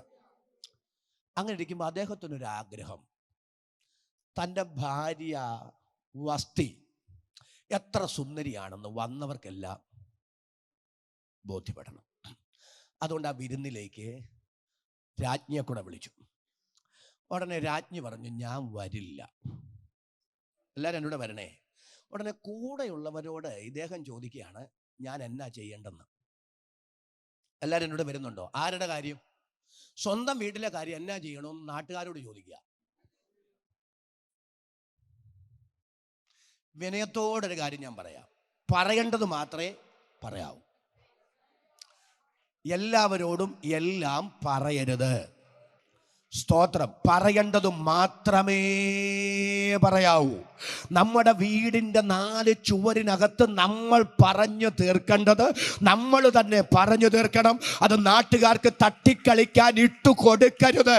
എത്ര പേർക്ക് എന്നോട് ചേർന്ന് ആമേൻ പറയാൻ മനസ്സുണ്ട്? ദൈവത്തിന് സ്തോത്രം. അദ്ദേഹം കൂടെയുള്ളവരോട് ചോദിക്കുകയാണ്, ഞാൻ എന്തോ ചെയ്യണം? സത്യം പറയാം, കൂടെയുള്ളവർ ആത്മാർത്ഥതയുള്ളവരായിരുന്നെങ്കിൽ എന്നാ പറയണ്ടേ? എൻ്റെ പൊന്ന് രാജാവ്, ഇത്രയും നല്ലൊരു ഭാര്യയെ കിട്ടി, അങ്ങെന്തോ ഭാഗ്യവാനാണ് അല്ലേ? അങ്ങനല്ലേ പറയണ്ടേ? കാരണം നമ്മളെല്ലാം കുടിച്ച് മത്തരായിരിക്കും. അങ്ങോട് വിരോധമുള്ളത് കൊണ്ടല്ല, കളം ശരിയല്ലാത്തത് കൊണ്ടാണ് വരാത്ത. ഒന്ന് സ്വോത്രം പറ. അങ്ങയെ ധിക്കരിച്ചത് കൊണ്ടല്ല, ഇവിടെ വരാൻ പറ്റുന്ന ഒരു പരിതസ്ഥിതി അല്ലാത്തത് കൊണ്ടാണ് ആ മഹിളാരത്നം ഒഴിഞ്ഞു മാറിയത്. ഇത്രയും വിവേകമുള്ളൊരു സ്ത്രീയെ ഭാര്യയായി കിട്ടി അങ്ങ് എന്തൊരു ഭാഗ്യവാനാണെന്ന് പറയണ്ടവന്മാര്. എല്ലാവരും സ്തോത്രം ചെയ്തു പറയാണ്, എൻ്റെ പൊന്ന് രാജാവ്, ഇത് ഞങ്ങൾക്കും കൂടെ നാണക്കേടായി പോയി. നാളെ ഞങ്ങളുടെ വീട്ടിൽ പ്രശ്നം ഉണ്ടാകുമ്പോൾ ഭാര്യയോട് അനുസരിക്കാൻ പറയുമ്പം പറയും, പിന്നെ രാജാവിൻ്റെ ഭാര്യ പോലും അനുസരിക്കുന്നില്ല, പിന്നല്ലേ ഞാൻ. ഇത് ഞങ്ങൾക്കും കൂടെ നാണക്കേടായി പോയി. ആ കുടുംബം തകർത്തത്. എല്ലാവരും ഒന്ന് സ്തോത്രം ചെയ്ത് വരണേ. അതിനകത്ത് ദൈവിക കാര്യപരിപാടി ഉണ്ട്. ആ വിഷയത്തിലേക്ക് ഇന്ന് രാത്രി ഞാൻ വരുന്നില്ല. എങ്കിലും ഒരു പ്രബോധനമായിട്ട് ഞാൻ പറയുകയാണ്. ആ കുടുംബം വഴിയാധാരമായി പോയത്, ആ കുടുംബം തകർത്തത് കൂടെ നടന്നവർ ആത്മാർത്ഥതയില്ലാത്തവരായി പോയത് കൊണ്ടാണ്. ഇന്ന് രാത്രി ഞാൻ സ്തോത്രം ചെയ്ത് പറയാം, ആരും നമ്മൾ മുഖാന്തരം തകരരുത്. ഒരു കുടുംബവും തകരരുത്. ഒരു ബന്ധങ്ങളും വിച്ഛേദിക്കപ്പെടരുത്. നാം മുഖാന്തരം ആരുടെയും കണ്ണും നനയരുത്. ആരുടെയും ഹൃദയം വേദനിക്കരുത്. മറ്റുള്ളവർക്ക് നാം ഒരു അനുഗ്രഹമായിരിക്കാൻ, നാം മുഖാന്തരം മറ്റുള്ളവർ ബന്ധങ്ങൾ ഊഷ്മളമാക്കാൻ, അവരുടെ ദൈവകൃപയിൽ ശക്തിപ്പെടാൻ, അവർ ആത്മീകമായി വളരാൻ, അവരെല്ലാ നിലകളിലും അനുഗ്രഹിക്കപ്പെടാൻ കൃപ തരണമെന്ന് സ്തോത്രം ചെയ്ത് ഈ രാത്രി പ്രാർത്ഥിക്കുന്ന എത്ര പേരുണ്ട്? അവരുടെ കരം ഞാൻ ഒന്നുകൂടെ കാണട്ടെ. കരവും ശബ്ദവും ഉയർത്തി ദൈവത്തിന് നന്ദി പറയാ. 2-3 ആശയം കൂടെ അവിടെ പറയും കേട്ടോ. എന്താ പരിശുദ്ധാത്മാവ് ഇങ്ങനെ എന്നെ അതുകൊണ്ട് കോർത്തിണക്കുക. ആത്മാർത്ഥത എവിടെയുണ്ടോ അവിടെയാ ദൈവപ്രവൃത്തി വെളിപ്പെടുന്നത്. ഒരിക്കലും മാറാത്ത കുഷ്ഠം നയമാനെ വിട്ടുമാറിയത് ആ ചെറിയ പെൺകുട്ടിയുടെ ആത്മാർത്ഥതയാണെങ്കിൽ, കൂടെ നടന്നവരുടെ ആത്മാർത്ഥതയാണെങ്കിൽ, പെന്തക്കോസ്തിനോട് ഞാൻ വിളിച്ചു പറയുന്നു, ഈ ഉപവാസ പ്രാർത്ഥനയുടെ 12ാമത്തെ രാത്രി ഈ സഭയോട് ഞാൻ പ്രവചിച്ചു പറയുന്നു, ഹൃദയപൂർവ്വം പ്രാർത്ഥിക്കുമെങ്കിൽ, ആത്മാർത്ഥതയോടെ പ്രാർത്ഥിക്കുമെങ്കിൽ, ആത്മാർത്ഥതയോടെ ആരാധിക്കുമെങ്കിൽ, ആത്മാർത്ഥതയോടെ കരയുമെങ്കിൽ, ആത്മാർത്ഥതയോടെ ഉപവസിക്കുമെങ്കിൽ, അസാധാരണ ദൈവപ്രവൃത്തികൾ, ഇതുവരെ നടന്നിട്ടില്ലാത്തത്, ഇതുവരെ നമ്മുടെ കണ്ണുകൊണ്ട് കണ്ടിട്ടില്ലാത്തത്, ജീവിതത്തിൽ അസാധാരണ ദൈവപ്രവൃത്തികൾ നാം മുഖാന്തരം കർത്താവ് ഈ പട്ടണത്തിൽ ചെയ്യുന്നത് നമ്മുടെ കണ്ണുകൊണ്ട് കാണാൻ സ്വർഗം ഇടവരുത്തുമെന്ന് ആത്മാവ് പ്രവചിച്ചു പറയുമ്പോൾ എന്നോട് ചേർന്ന് സ്തോത്രം പറയാൻ എത്ര പേർക്ക് മനസ്സുണ്ട്? 2 കാര്യം കൂടെ അവിടെ ഊന്നി പറയാം. ലൂക്കോസിന്റെ സുവിശേഷം നടത്തി 11ാം അധ്യായം അതിന്റെ 5 മുതലുള്ള വാക്യങ്ങൾ. പിന്നെ അവൻ അവരോട് പറഞ്ഞത്, നിങ്ങളിൽ ആർക്കെങ്കിലും ഒരു സ്നേഹിതനുണ്ടെന്നിരിക്കട്ടെ. അവൻ അർദ്ധരാത്രിക്ക് അവൻ്റെ അടുക്കൽ ചെന്ന്, സ്നേഹിത, എനിക്ക് 3 അപ്പം വായ്പ തരയണം. എൻ്റെ ഒരു സ്നേഹിതൻ വഴിയാത്രയിൽ എൻ്റെ അടുക്കൽ വന്നു. അവന് വിളമ്പിക്കൊടുപ്പാൻ എൻ്റെ പക്കൽ ഏതുമില്ല എന്ന് അവനോട് പറഞ്ഞാൽ, എന്നെ പ്രയാസപ്പെടുത്തരുത്, കഥ കടച്ചിരിക്കുന്നു, പൈതങ്ങളും എന്നോടുകൂടെ കിടക്കുന്നു, എഴുന്നേറ്റ് തരുവാൻ എനിക്ക് കഴിയുകയില്ല എന്നകത്തു നിന്ന് ഉത്തരം പറഞ്ഞാലും, അവൻ സ്നേഹിതനാകൊണ്ട് എഴുന്നേറ്റ് അവന് കൊടുക്കയില്ലെങ്കിലും അവൻ ലജ്ജ കൂടാതെ മുട്ടുക നിമിത്തം എഴുന്നേറ്റ് അവന് വേണ്ടുന്നിടത്തോളം കൊടുക്കും എന്ന് ഞാൻ നിങ്ങളോട് പറയുന്നു. എല്ലാം നിങ്ങൾക്ക് മനസ്സിലായി? എല്ലാവരും എന്നോടൊന്ന് വന്നേ. കർത്താവ് ആത്മാർത്ഥത, പ്രാർത്ഥനയുടെ ആത്മാർത്ഥത അവിടെ പറയുക. ഒരു ഉപമ പറയുക, ശ്രദ്ധിച്ച് കേട്ടോടെ. ഒരു സ്നേഹിതൻ, ആ സ്നേഹിതന്റെ അടുക്കൽ അർദ്ധരാത്രിക്ക് തൻ്റെ സ്നേഹിതൻ വന്നു. ഒന്നുകൂടെ പറയാം, അവിടെ 3 മനുഷ്യരെ പരിചയപ്പെടുത്തുന്നുണ്ട്. 1ാമത്തെ മനുഷ്യൻ ഒരു നല്ല സ്നേഹിതനാണ്. അദ്ദേഹത്തിൻ്റെ ഒരു സ്നേഹിതൻ അർദ്ധരാത്രിക്ക് ആ വീട്ടിൽ വന്നു. പക്ഷേ മുന്നറിയിപ്പൊന്നുമില്ലാതെ വന്നത്. അങ്ങനെ മുൻകരുതലുകളൊന്നും എടുക്കാൻ പറ്റിയില്ല. അദ്ദേഹത്തിന് കൊടുക്കാൻ ഒന്നുമില്ല. അർദ്ധരാത്രിക്കൊക്കെയാണ് നമ്മുടെ വീട്ടിൽ വരുന്നെങ്കിൽ നമ്മൾ ആഹാരം കഴിച്ചോന്നൊന്നും ചോദിക്കുകയില്ല. എല്ലാവരും എന്നോടൊന്ന് വരണേ. കാരണം ഉണ്ടെങ്കിലേ ചോദിക്കുകയുള്ളൂ, അല്ലെങ്കിൽ പിന്നെ ഭംഗി വാക്കിനൊന്നും ചോദിക്കില്ല. നമ്മളങ്ങനെ ഒഴിവാക്കാൻ, ഞാൻ ഈ പറയുന്നത് നിങ്ങൾക്ക് നല്ല സെൻസിൽ എടുക്കാവുള്ളേ, ഒഴിവാക്കുകയുള്ളൂ. പക്ഷേ അർദ്ധരാത്രിക്ക് സ്നേഹിതൻ ഇദ്ദേഹത്തിൻ്റെ വീട്ടിൽ വരുന്നു. ഇദ്ദേഹത്തിൻ്റെ പക്കൽ ഒന്നുമില്ല, പക്ഷെ തൻ്റെ ഒരു സ്നേഹിതൻ അടുത്തുണ്ട്. ആ സ്നേഹിതൻ്റെ വീട്ടിൽ ചെന്ന് ഈ മനുഷ്യൻ വാതിൽക്കൽ മുട്ടുകയാണ്. മുട്ടുമ്പോ പറയുന്നത്, എനിക്ക് 3 അപ്പം വായ്പ തരണം. ഈ അർദ്ധരാത്രി സമയത്ത് ആകസ്മികമായി എൻ്റെ ഒരു സ്നേഹിതൻ എൻ്റെ വീട്ടിൽ വന്നു. അകത്തുനിന്ന് ശബ്ദം, എന്നെ ബുദ്ധിമുട്ടിക്കരുത്. എല്ലാവരും ഒന്ന് സ്തോത്രം ചെയ്തുകൊണ്ട് വരണേ. സമയം എപ്പോഴാ? ജീവിതത്തിൽ ഏറ്റവും കൂടുതൽ ദേഷ്യം വരുന്ന സമയം എപ്പോഴാ? ഒന്ന് സ്തോത്രം പറ. അർദ്ധരാത്രി എന്നല്ല, നല്ല ഉറക്കമുള്ളപ്പോഴാ അല്ലേ? നല്ല ഉറങ്ങി കിടക്കുന്ന സമയത്ത് നമ്മളെ ആരെങ്കിലും ഒന്ന് വിളിച്ച, അല്ല ഫോണൊന്ന് ബെല്ലടിച്ച അവൾ വിളിക്കാൻ കണ്ട നേരം, മനുഷ്യനായ കുറച്ച് വിവരം വേണ്ടേ? എപ്പോഴാ വിളിക്കുന്നെന്നുള്ള സത്യം പറഞ്ഞു ഞാൻ ചിന്തിച്ചിട്ടുണ്ട്. ഈ യോഗമൊക്കെ കഴിഞ്ഞ് അർദ്ധരാത്രി ചിലപ്പോൾ വെളുപ്പിനെയൊക്കെ വീട്ടിലെത്തും, ഇവിടെ നിന്നൊക്കെ ആണെങ്കിൽ, അല്ലെങ്കിൽ ചിലപ്പോൾ 2 മണി 3 മണിയൊക്കെ ഞാൻ വീട്ടിൽ ചെല്ലുമ്പോൾ, അപ്പം ഞാൻ വിചാരിക്കും ഇന്നൊരു 8 മണിയായിട്ട് എണീക്കുന്നുള്ളൂ. കാരണം ഉച്ചയാകുമ്പോൾ അടുത്ത മീറ്റിങ്ങിനൊക്കെ പോകേണ്ടതുകൊണ്ട് ഒരു 8 മണിയായിട്ട് എണീറ്റാൽ മതി. അന്ന് തുടങ്ങും, 6 ആവുമ്പം ബെല്ലടിക്കും. അപ്പം മനസ്സിൽ ഞാൻ സത്യം പറഞ്ഞു വിചാരിച്ചിട്ടുണ്ട്, ഇവർക്കൊന്നും ഒരു 8 മണി കഴിഞ്ഞ് വിളിച്ചാലുള്ള കുഴപ്പമില്ല. അപ്പം ഞാൻ പറഞ്ഞ രാശി മനസ്സിലാവുന്നുണ്ടോ? നല്ല ഉറക്കമുള്ള സമയത്ത്, നല്ല ഉറക്കത്തിൽ നിങ്ങളെ ആരെങ്കിലും ശല്യപ്പെടുത്തിയാൽ ഉണ്ടാകുന്ന അമർഷം എന്ന് ഓർത്തുപോയി. അർദ്ധരാത്രിയാണ്. ഇദ്ദേഹം പറയുന്നു വാതിൽ അടച്ചിരിക്കുകയാണ്. അതിൻ്റെ അർത്ഥം എന്നാണെന്നറിയാവോ? ഈ വാതിൽ എന്താ ഇപ്പം അടച്ചിട്ടിരിക്കുന്ന അറിയാവോ? ആർക്കും എപ്പോഴും കയറി വരാനുള്ള ഇടവല്ലിത്. വാതിൽ അടച്ചിരിക്കുന്നു. 2 പൈതങ്ങളും എന്നോട് കൊടുന്ന് സ്തോത്രം ചെയ്ത് പറഞ്ഞ് എന്നോട് കൂടെ കിടന്ന് ഉറങ്ങുകയാണ്. ഒരു ഒഴിവ് കഴിവ എന്നെ ശല്യപ്പെടുത്തി. ദൈവത്തെ ഓർത്ത് പിള്ളേർ ഉണർന്നാൽ പിന്നെ ഉറങ്ങാൻ പാടാ. ഈ മക്കളുള്ള വീടുകളിൽ നിങ്ങൾ എങ്ങനെയാ കയറി ചെല്ലുന്നത്? ചെന്ന ഉടനെ കൊളിമ്പില്ല എന്നോ ഇല്ല. എന്താ, കുഞ്ഞുങ്ങൾ ഉറങ്ങുന്ന സമയമൊക്കെ ആണെങ്കിൽ നമ്മൾ അവിടെ പോകാറില്ല. ഇനി പോയാൽ തന്നെ ഓടി ചെന്ന് ബെല്ലടിക്കാറില്ല. കാരണം ബെല്ലടിച്ചാൽ ഉടനെ പിള്ളേർ ഉണരാൻ. അതുകൊണ്ട് പതിയെ ഫോൺ വിളിക്കും, ഞാൻ അങ്ങോട്ട് വരുന്നുണ്ട് അല്ലേ, വാതിലൊന്ന് തുറന്നേ. അങ്ങനെയൊക്കെ പോകാവുള്ളൂ കേട്ടോ, കൊച്ചു പിള്ളേരുടെ അടുത്ത്. ഞാനൊരു കാര്യം ഒന്നും പറയാനാണ് പറയുന്നത്. അദ്ദേഹം പറഞ്ഞു കേട്ടോ, മക്കളും എന്നോട് കൂടെ ഉറങ്ങുന്നു, കഥ കടച്ചിരിക്കുന്നു, രാത്രി അർദ്ധരാത്രി സമയമാണ്, ഒരിക്കലും എന്നെ ശല്യപ്പെടുത്തരുത്. പക്ഷെ അവിടെ നിങ്ങളൊരു പദം കണ്ടോ, അവൻ ലജ്ജ കൂടാതെ മുട്ടുക നിമിത്തം. യേശു കർത്താവ് അവിടെ എന്താ പറയുന്നേ? മുട്ടിക്കൊണ്ടേ ഇരിക്കണമെന്നാണോ? അങ്ങനെ മുട്ടിക്കൊണ്ടേ ഇരുന്നാൽ തമ്പുരാൻ ഇങ്ങനെ തന്നുകൊണ്ട് ശ്രദ്ധിക്കണേ. അവിടെ കർത്താവ് പറയുന്നൊരു കാര്യമുണ്ട്. ഇവൻ ആർക്കു വേണ്ടിയായി മുട്ടുന്നേ? എല്ലാവരും ഒന്ന് സ്തോത്രം ചെയ്തേ. ഇവൻ്റെ ഭാര്യയ്ക്ക് വേണ്ടിയാണോ? ഇവൻ്റെ മക്കൾക്ക് വേണ്ടിയാണോ? ഇവൻ്റെ വയറ് നിറയാനാണോ മുട്ടുന്നത്? അല്ല, ഇവൻ്റെ ഭാര്യയ്ക്ക് വേണ്ടി അർദ്ധരാത്രിക്ക് ഈ അപ്പം ചോദിച്ച് മുട്ടുന്നതെങ്കിൽ, ഇവൻ്റെ മക്കൾക്ക് വേണ്ടി അപ്പം ചോദിച്ച് മുട്ടുന്നതെങ്കിൽ, ഇവന് വേണ്ടി അപ്പം ചോദിച്ച് മുട്ടുന്നതെങ്കിൽ അതിന് പ്രസക്തി ഉണ്ടായിരുന്നില്ല.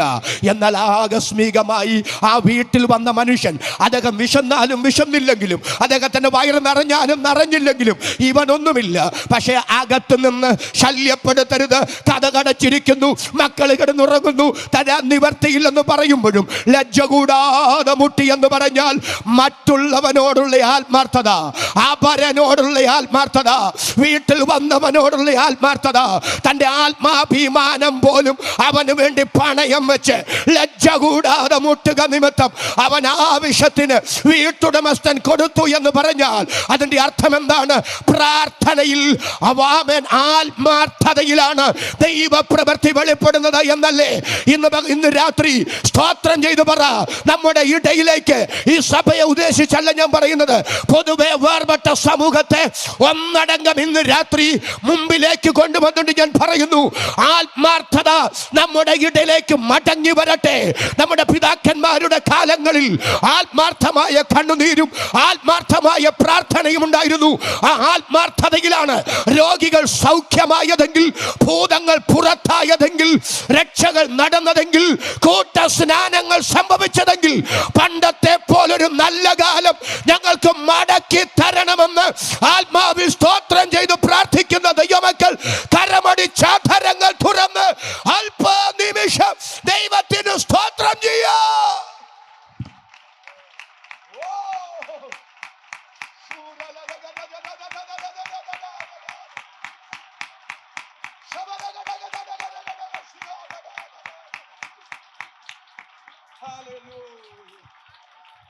ഹൃദയപൂർവ്വം ഈ ദിവസങ്ങളിൽ ഞാൻ ദൈവമുമ്പാകെ പ്രാർത്ഥിക്കുന്നൊരു പ്രാർത്ഥനയാണ്, ദൈവമേ എന്നെ ആത്മാർത്ഥതയുള്ളൊരു ശുശ്രൂഷകനാക്കി മാറ്റണമേ.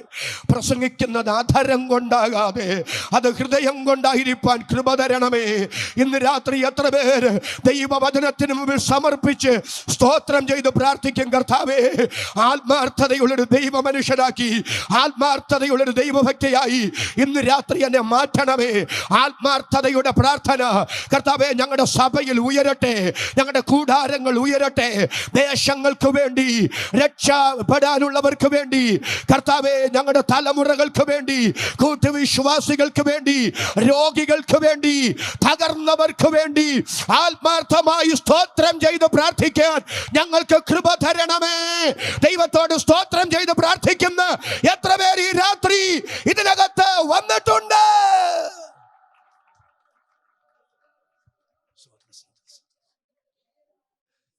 ഒരാളെ കൂടെ ഒന്ന് പരിചയപ്പെടുത്തി ആ ഭാഗത്തോട് കൂടെ പറയും. മോശയോട് ഒരിക്കൽ ദൈവം പറഞ്ഞേ, പുറപ്പാട് 32 വായിക്കണ്ട, മോശ തീ കത്തുന്ന പർവ്വതമായ സീനായിൽ തീ പാറുന്ന പ്രമാണം മേടിക്കാൻ ദൈവസന്നിധിയിൽ ഇരിക്കുകയാണ്. താഴെ ജനം കാളക്കുട്ടിയെ ഉണ്ടാക്കി ആരാധിക്കുകയാണ്. ദൈവം മോശയോട് പറഞ്ഞൊരു ഭാഗമുണ്ട് അവിടെ, മോശേ എന്നെ വിട്. ഒരു സ്തോത്രം എന്ന് പറഞ്ഞു, എന്നെ, ഞാൻ അവരെ ദഹിപ്പിച്ച് കളയാൻ പോവാ. എന്നെ എന്നെ എന്നെ എന്നെ പിടിച്ചു നിർത്തിയൊരു പദ, എന്നെ വിടാൻ.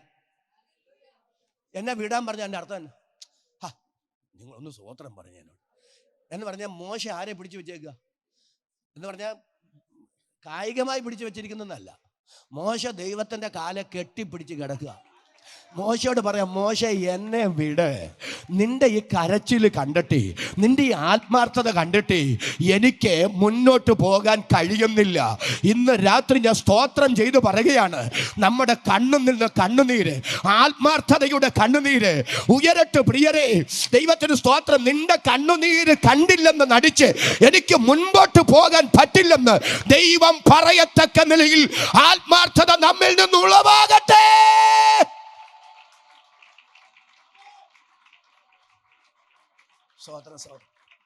പക്ഷേ ആ മോശ എന്ന മഹാമനുഷ്യനോട് എനിക്ക് ഏറ്റവും സന്തോഷം തോന്നിയത് ഒരു നല്ല വാഗ്ദത്തം മോശയ്ക്ക് കൊടുക്കുന്നുണ്ട്. മോശേ, ഞാൻ നിനക്കും നിന്റെ മക്കൾക്കും കനാൻ തരാം. ഒരു നല്ല ആമേൻ പറ. നിനക്കും നിന്റെ തലമുറകൾക്കും ഞാൻ ഇവരെ ദഹിപ്പിച്ചാലും എൻ്റെ വാഗ്ദത്തം ഒന്നും ഞാൻ മുടക്കുകയല്ല. നിനക്കും നിന്റെ മക്കൾക്കും തരാം. ഞാനാണെങ്കിൽ ദൈവത്തോട് പറഞ്ഞേനെ, ദൈവമേ, അങ്ങ് പരമാധികാരിയായ ദൈവം, ത്രികാലവേദിയും കാലത്രയങ്ങൾ കയ്യിലുള്ളവനുമായ ദൈവം, അങ്ങയോട് പ്രത്യുത്തരം പറയാൻ ഞാൻ ആര്? അങ്ങയുടെ തിരുവിഷ്ടം പോലെ അങ്ങ് നടക്കട്ടെ. അവർക്ക് കൊടുക്കരുതെന്നും പറഞ്ഞില്ല, എനിക്ക് തരണമെന്നും പറഞ്ഞില്ല. ഇലയ്ക്കും മുള്ളിനും കേടില്ലാതെ പരിഹരിച്ചേനെ. പക്ഷെ മോശ ദൈവത്തോട് പറയാം, അവർക്കില്ലാത്തൊരു കനാനെ എനിക്കും എൻ്റെ മക്കൾക്കും വേണ്ട. അവർക്ക് കനാൻ കൊടുക്കാതിരിക്കാൻ അങ്ങയുടെ പദ്ധതിയെങ്കിൽ എൻ്റെ പേര് ജീവന്റെ പുസ്തകത്തിൽ നിന്ന് മായ്ച്ചു കളഞ്ഞേരെ. മോശ എന്ന ദൈവ മനുഷ്യന്റെ ആത്മാർത്ഥതയാണ് ഇസ്രായേൽ കനാൻ അവകാശമാക്കിയത്. ഇന്ന് രാത്രി സ്തോത്രം ചെയ്ത് പറ, കർത്താവേ, എൻ്റെ ആത്മാർത്ഥത കൊണ്ട് അനേകർ അനുഗ്രഹിക്കപ്പെട്ടിട്ട് ദൈവമേ, അത് കണ്ട് നന്ദിയോടെ ദൈവത്തിന് സ്തോത്രം പറയാൻ ഒരു നല്ല മനസ്സെനിക്ക് തരണം എന്ന് ദൈവത്തോട് സ്തോത്രം ചെയ്ത് പറയുന്ന എത്ര പേര് ഈ രാത്രി ഇതിനകത്ത് വന്നിട്ടുണ്ട്? സംഖ്യാപുസ്തകം നിങ്ങൾ വീട്ടിൽ ചെന്ന് വായിക്കണേ. എനിക്ക് അത്ഭുതം തോന്നാറുണ്ട് ആ ഭാഗമൊക്കെ വായിക്കും. ഈ കനാൻ ദേശം ഒറ്റ നോക്കാനായിട്ട് ഓരോ ഗോത്രത്തിൽ നിന്ന് ഓരോരുത്തരും വിധായിച്ചല്ലോ. 12 പേര് വന്ന് തെറ്റായ വാർത്ത പറഞ്ഞൊരു പുതിയ നേതാവിനെയൊക്കെ തെരഞ്ഞെടുത്തവര്. അവിടെ വെച്ച് ദൈവം മോശയോട് വീണ്ടും പറയാം, മോശേ, ഞാൻ ഇവരെ ഈ മഹാമാരി കൊണ്ട് നശിപ്പിക്കാൻ പോവാം, സംഹരിച്ച് കളയാൻ പോവാം. ഒരു നല്ല ആമേനെന്ന് പറഞ്ഞു. അവിടെയും ഒരു വാഗ്ദത്തം കൊടുക്കുന്നുണ്ട്, കനാൻ ദേശം നിനക്കും നിന്റെ തലമുറയ്ക്കും ഞാൻ തരാം. ഒരു നല്ല ആമേൻ പറയണേ. പക്ഷെ അവിടെ മോശ പറഞ്ഞു, വേണ്ട ദൈവമേ, അവർക്കില്ലാത്തത് എനിക്ക് വേണ്ട ദൈവമേ, അവരെ നശിപ്പിച്ചിട്ട് എനിക്ക് വേണ്ട ദൈവമേ. ഇന്ന് എൻ്റെ സത്യം പറഞ്ഞ ഇതൊക്കെ വായിക്കുമ്പോൾ എൻ്റെ ഹൃദയം അങ്ങ് തകരുക. അവനങ്ങ് ഒതുങ്ങിയാൽ എനിക്ക് അതും കൂടെ കിട്ടിയേനെ എന്നാ പിന്നെ മനസ്സിലാവുന്ന. ഞാൻ പറഞ്ഞില്ല, ലൈവ് ഉള്ളതുകൊണ്ടാണ് ഒത്തിരി കാര്യം പറയാത്തത്. ഒരാൾ സുവിശേഷ പ്രഭാഷണ വേദിയിൽ നിന്നൊന്ന് ഒഴിഞ്ഞാൽ എനിക്ക് എന്തൊരു സന്തോഷം, എൻ്റെ ദൈവമേ.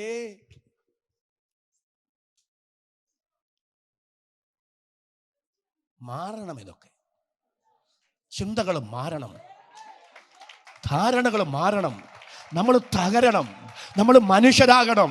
ദൈവത്തിൻ്റെ ഹൃദയത്തിൻ്റെ തുടിപ്പ് നമ്മൾ തിരിച്ചറിയണം. കൂട്ടുശുശ്രൂഷകർ, കൂട്ടുവിശ്വാസികൾ നമുക്ക് ഏറ്റവും പ്രിയപ്പെട്ടവരാണ്. നമ്മുടെ ആത്മാർത്ഥത അവർക്കൊരു അനുഗ്രഹമായി മാറട്ടെ. ഇന്ന് രാത്രി അതിനുള്ള ദൈവകൃപ എനിക്ക് തരണമെന്ന് സ്തോത്രം ചെയ്ത് ദൈവത്തോട് പ്രാർത്ഥിക്കുന്ന എത്ര പേരുണ്ട്? അവർക്കായി ഞാൻ ദൈവത്തെ സ്തുതിക്കുന്നു. കരമുയർത്തി ഒരിക്കൽ കൂടി ഈ രാത്രി ദൈവത്തിന് നന്ദി പറയാം. ഞാൻ ആ ഭാഗത്തോട് ഇവിടെ പറയാം. അപ്പൊ എപ്പ എങ്ങനെയുള്ള മനുഷ്യനാണ്? നിങ്ങളിൽ ഒരുവനായി ക്രിസ്തുവിന്റെ ദാസനായി എപ്പപ്രാസ് നിങ്ങളെ വന്ദനം ചെയ്യുന്നു. അവൻ നിങ്ങൾക്ക് വേണ്ടി എന്ത് ചെയ്യുന്നു? പ്രാർത്ഥനയിൽ എല്ലാവരും ഒന്ന് സ്തോത്രം ചെയ്ത് പറഞ്ഞ് പോരാടുന്നു.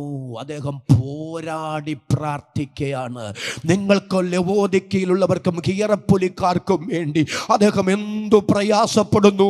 1200 മൈലുകൾ യാത്ര ചെയ്ത്, ഇന്നത്തെ പോലെയല്ലല്ലോ, അന്നത്തെ പായ്ക്കപ്പലുകളല്ലേ, എത്രയോ ആഴ്ചകൾ വേണം, അങ്ങനെ മാസങ്ങൾ വേണം. 1200 മൈലുകൾ താണ്ടി റോമിലെത്താൻ ഇത്രയും ക്ലേശം സഹിച്ച് ജീവനെ പോലും പണയപ്പെടുത്തി നിങ്ങൾക്ക് വേണ്ടി എൻ്റെ അടുക്കൽ അദ്ദേഹം വന്നത് നിങ്ങളോടുള്ള ആത്മാർത്ഥത കൊണ്ടല്ലേ? നിങ്ങൾക്കും ലവോദിക്കയിലുള്ളവർക്കും ഹീറപ്പൊലിക്കാർക്കും വേണ്ടി അദ്ദേഹം എന്തുമാത്രം പ്രയാസപ്പെടുന്നു എന്നതിന് ഞാൻ സാക്ഷിയാണ്. രാത്രിയെ പകലാക്കി ആ ദൈവ മനുഷ്യൻ കണ്ണുനീര് വാരി എറിഞ്ഞ് നിങ്ങൾക്ക് വേണ്ടി പ്രാർത്ഥിക്കുകയാണ്. ഞാൻ അതിന് സാക്ഷിയാണ്. അദ്ദേഹം ആത്മാർത്ഥതയുള്ള ഒരു ദൈവ മനുഷ്യനാണ്. ഇനി അടുത്തത് പറഞ്ഞ് അവസാനിപ്പിക്കാം. എന്തിനാ അദ്ദേഹം പ്രാർത്ഥിക്കുന്നത്? നിങ്ങൾ തികഞ്ഞവരും.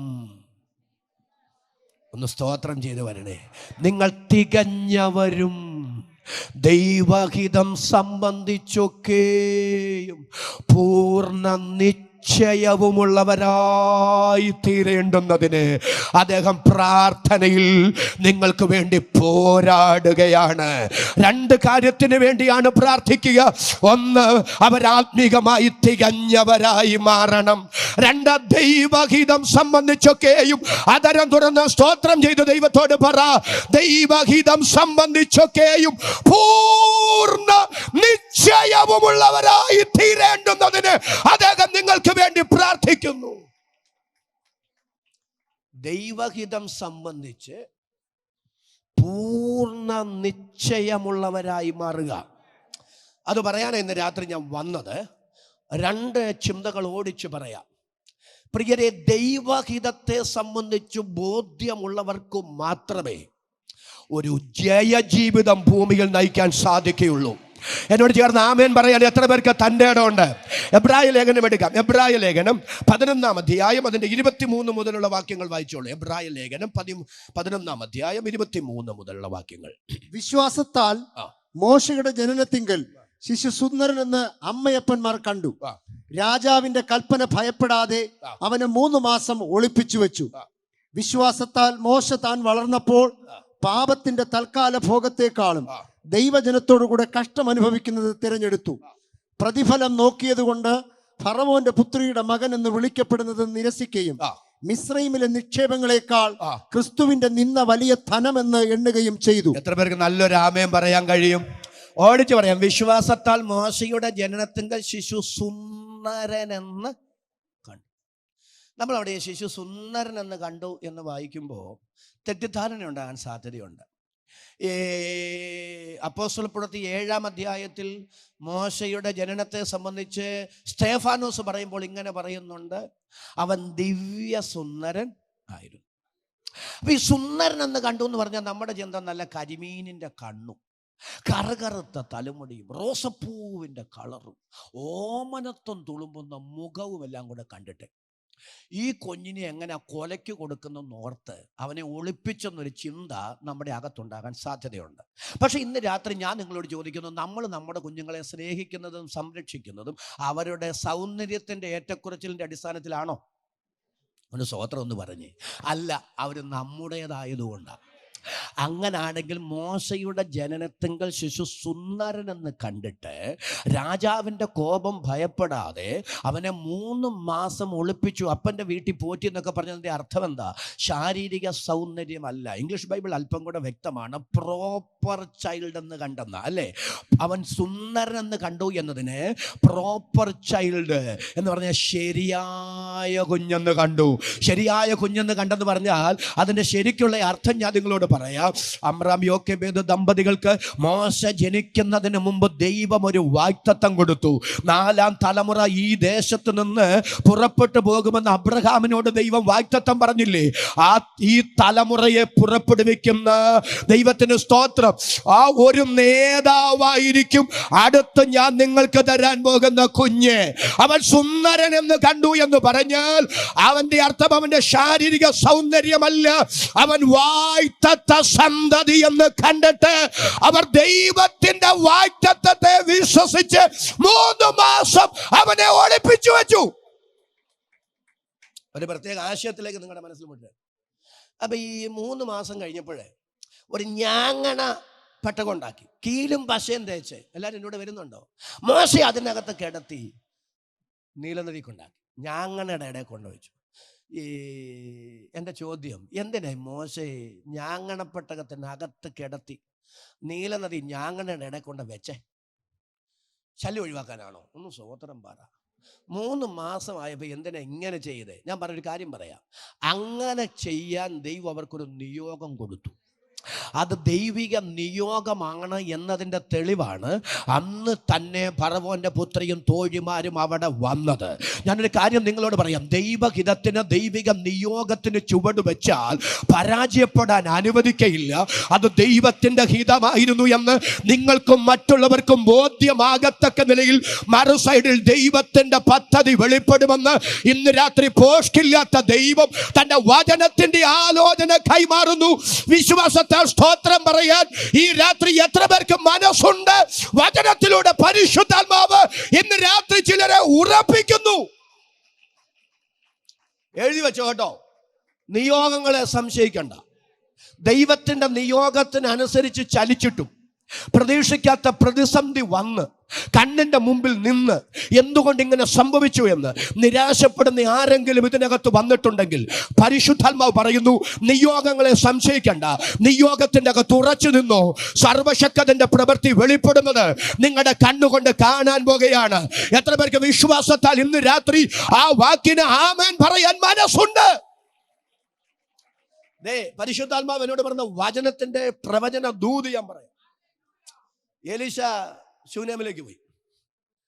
അവിടെ ചെന്നപ്പോൾ ഒരു ധനികയായ സഹോദരി അദ്ദേഹത്തെ വീട്ടിൽ കയറ്റി ഭക്ഷണമൊക്കെ കൊടുത്തു. പിന്നെ കൂടെ ആ വഴി പോകുമ്പോഴൊക്കെ ഒന്ന് പറ, ഏലീശ അവിടെ കയറി ഭക്ഷണം കഴിക്കും. അങ്ങനെ ഇരിക്കുമ്പോൾ ഈ ശൂനേമിലെ സഹോദരി ഭർത്താവിനോട് പറഞ്ഞു, കൂടെ നമ്മുടെ വഴി പോകുന്ന ഇതേ കൊണ്ടല്ലോ ഭക്തനായൊരു ദൈവപുരുഷൻ, ഇദ്ദേഹത്തിന് താമസിക്കാനൊരു ക്രമീകരണം ചെയ്തു. അങ്ങനെ താമസിക്കാൻ ക്രമീകരണം. ഞാൻ ആ ഭാഗമൊക്കെ വായിക്കും, എൻ്റെ കണ്ണ് നനഞ്ഞു. ഈ ഒരിക്കലും ഏലീശ ഗേഹസിയോട് ചോദിക്കുക, ഇവിടെ ഇത്ര കാര്യമായിട്ടൊക്കെ നമ്മളെ സൽക്കരിച്ചല്ലോ, ഇവക്ക് എന്തെങ്കിലും ഒരു പ്രത്യുപകാരം ചെയ്യണ്ടേ? എന്നതാ ചെയ്യണ്ടേ? അവളെ വിളിക്കുക, അവളോട് ചോദിക്കുക, എന്നാ ചെയ്യണ്ടേ? രാജാവിനോടോ സൈന്യാധിപനോടോ നിന്നെക്കുറിച്ച് വല്ലോ ഞാൻ പറയണോ? എൻ്റെ ശുപാർശയിൽ വല്ലോ നിനക്ക് കിട്ടണം. അപ്പം അവൾ പറഞ്ഞു, എനിക്കൊന്നും വേണ്ട, ഞാൻ എൻ്റെ ബന്ധുജനങ്ങളുടെ ഇടയിൽ പാർക്കുകയാണ് എന്ന് പറഞ്ഞാൽ എനിക്ക് പ്രത്യേകിച്ച് ആരുടെ സഹായമൊന്നും വേണ്ട. അത്യാവശ്യത്തിന് ആൾശേഷി ബന്ധുബലമൊക്കെ എനിക്ക്. അപ്പം ഏലീശ ഓർത്ത് ഇനി എന്നാ ചെയ്യുന്നത്? ഉടനെ ഗേഹസി പറയാ, അവക്ക് മക്കളില്ലല്ലോ. എനിക്ക് അത്ഭുതം തോന്നിയത്, ഏലീശായെ ഇവള് വീട്ടിൽ കയറ്റിയത് ഒരു സ്വോത്രം എന്ന് പറഞ്ഞു. നമ്മൾ ആരെയെങ്കിലൊക്കെ വീട്ടിൽ കയറ്റുന്നതിന് ഒരു ലക്ഷ്യമുണ്ട്. എല്ലാവരും എന്നോട് വരണേ അല്ലേ? ശരിയാണോ? ആ ദൈവദാസനെ ഒന്ന് വിളിച്ച് പ്രാർത്ഥിപ്പിച്ചാൽ എൻ്റെ പ്രശ്നത്തിനൊരു പരിഹാരം. അത് തെറ്റാണെന്നല്ല ഞാൻ ഈ പറയുന്നത്. പക്ഷേ ആ ശൂനേമിലെ സഹോദരിയെ നിങ്ങൾ ഓർത്തേ. അവൾ ഏലീശായെ വീട്ടിൽ കയറ്റിയതും ഭക്ഷിക്കാൻ കൊടുത്തതും പാർക്കാൻ സൗകര്യം ഒരുക്കി കൊടുത്തതും എന്തെങ്കിലും നേട്ടത്തിനു വേണ്ടിയല്ല, ദൈവത്തോടും ദൈവത്തിൻ്റെ ദാസനോടുമുള്ള ആത്മാർത്ഥത കൊണ്ടും സ്നേഹം കൊണ്ടുമാണ്. എന്നോട് ചേർന്ന് ആമേൻ പറയാൻ എത്ര പേർക്ക് മനസ്സുണ്ട്? പ്രിയപ്പെട്ടവരെ, ഈ രാത്രി എന്താ ആവർത്തിച്ചിങ്ങനെ പരിശുദ്ധാത്മാവ് പറയുന്നത് എനിക്ക് അറിഞ്ഞുകൂടാ. സ്വാർത്ഥതയുടെ കണികയില്ലാതെ ദൈവത്തെ ഹൃദയപൂർവ്വം സ്നേഹിക്കാൻ, കിട്ടിയാലും കിട്ടിയില്ലേലും വിടുവിക്കപ്പെട്ടാലും ഇല്ലേലും ജീവിതത്തിന്റെ ഏത് മേഖലയാണെങ്കിലും എൻ്റെ ദൈവത്തെ സ്നേഹിക്കേണ്ടതുപോലെ സ്നേഹിക്കാൻ കൃപ തരണമെന്ന് സ്തോത്രം ചെയ്ത് പറയുന്നവരുടെ കരം ഞാൻ ഒന്നുകൂടെ കാണട്ടെ. കരവും ശബ്ദവും ഉയർത്തി ദൈവത്തിന് നന്ദി പറയാ. എനിക്ക് അവിടെ ഒത്തിരി കാര്യങ്ങൾ പറഞ്ഞാൽ കൊള്ളാമെന്നുണ്ട്, പക്ഷെ ഞാൻ വിടുക. ഇവള് ഇത്രയും ദിവസം അവിടെ പാർത്തിട്ട് ഇതൊരു പ്രാർത്ഥനാ വിഷയമായിട്ട് ഏലീശായോട് പറഞ്ഞില്ല. പ്രവാചകനെ എൻ്റെ കാര്യം ഒന്ന് ഓർത്തോണേ, ഒന്ന് സ്വോത്രം പറഞ്ഞോണേ, ഒന്ന് പറഞ്ഞേ. തിരക്കാന്ന് എനിക്കറിയാം, എന്നാലും ഓർക്കുമ്പോഴൊക്കെ ഒരു വാക്കൊന്ന് പ്രാർത്ഥിച്ചോണേ പറയരുതെന്നല്ല ഞാൻ ഈ പറഞ്ഞത്. ഏലീശ അവട്ട് ചോദിച്ചുമില്ല, അവളോട്ട് പറഞ്ഞുമില്ല.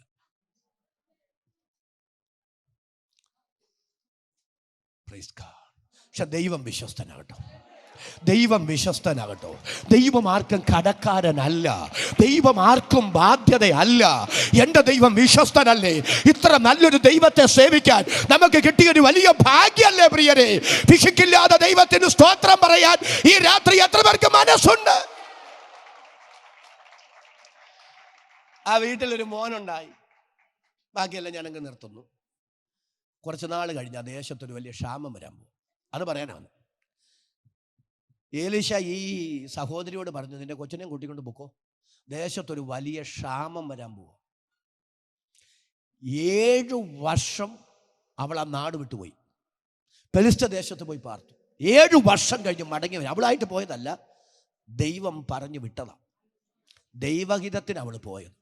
പക്ഷെ തിരിച്ചു വന്നപ്പോഴുണ്ടല്ലോ, അവളുടെ വീടും വസ്തുവകകളും അവൾക്ക് നഷ്ടപ്പെട്ടു.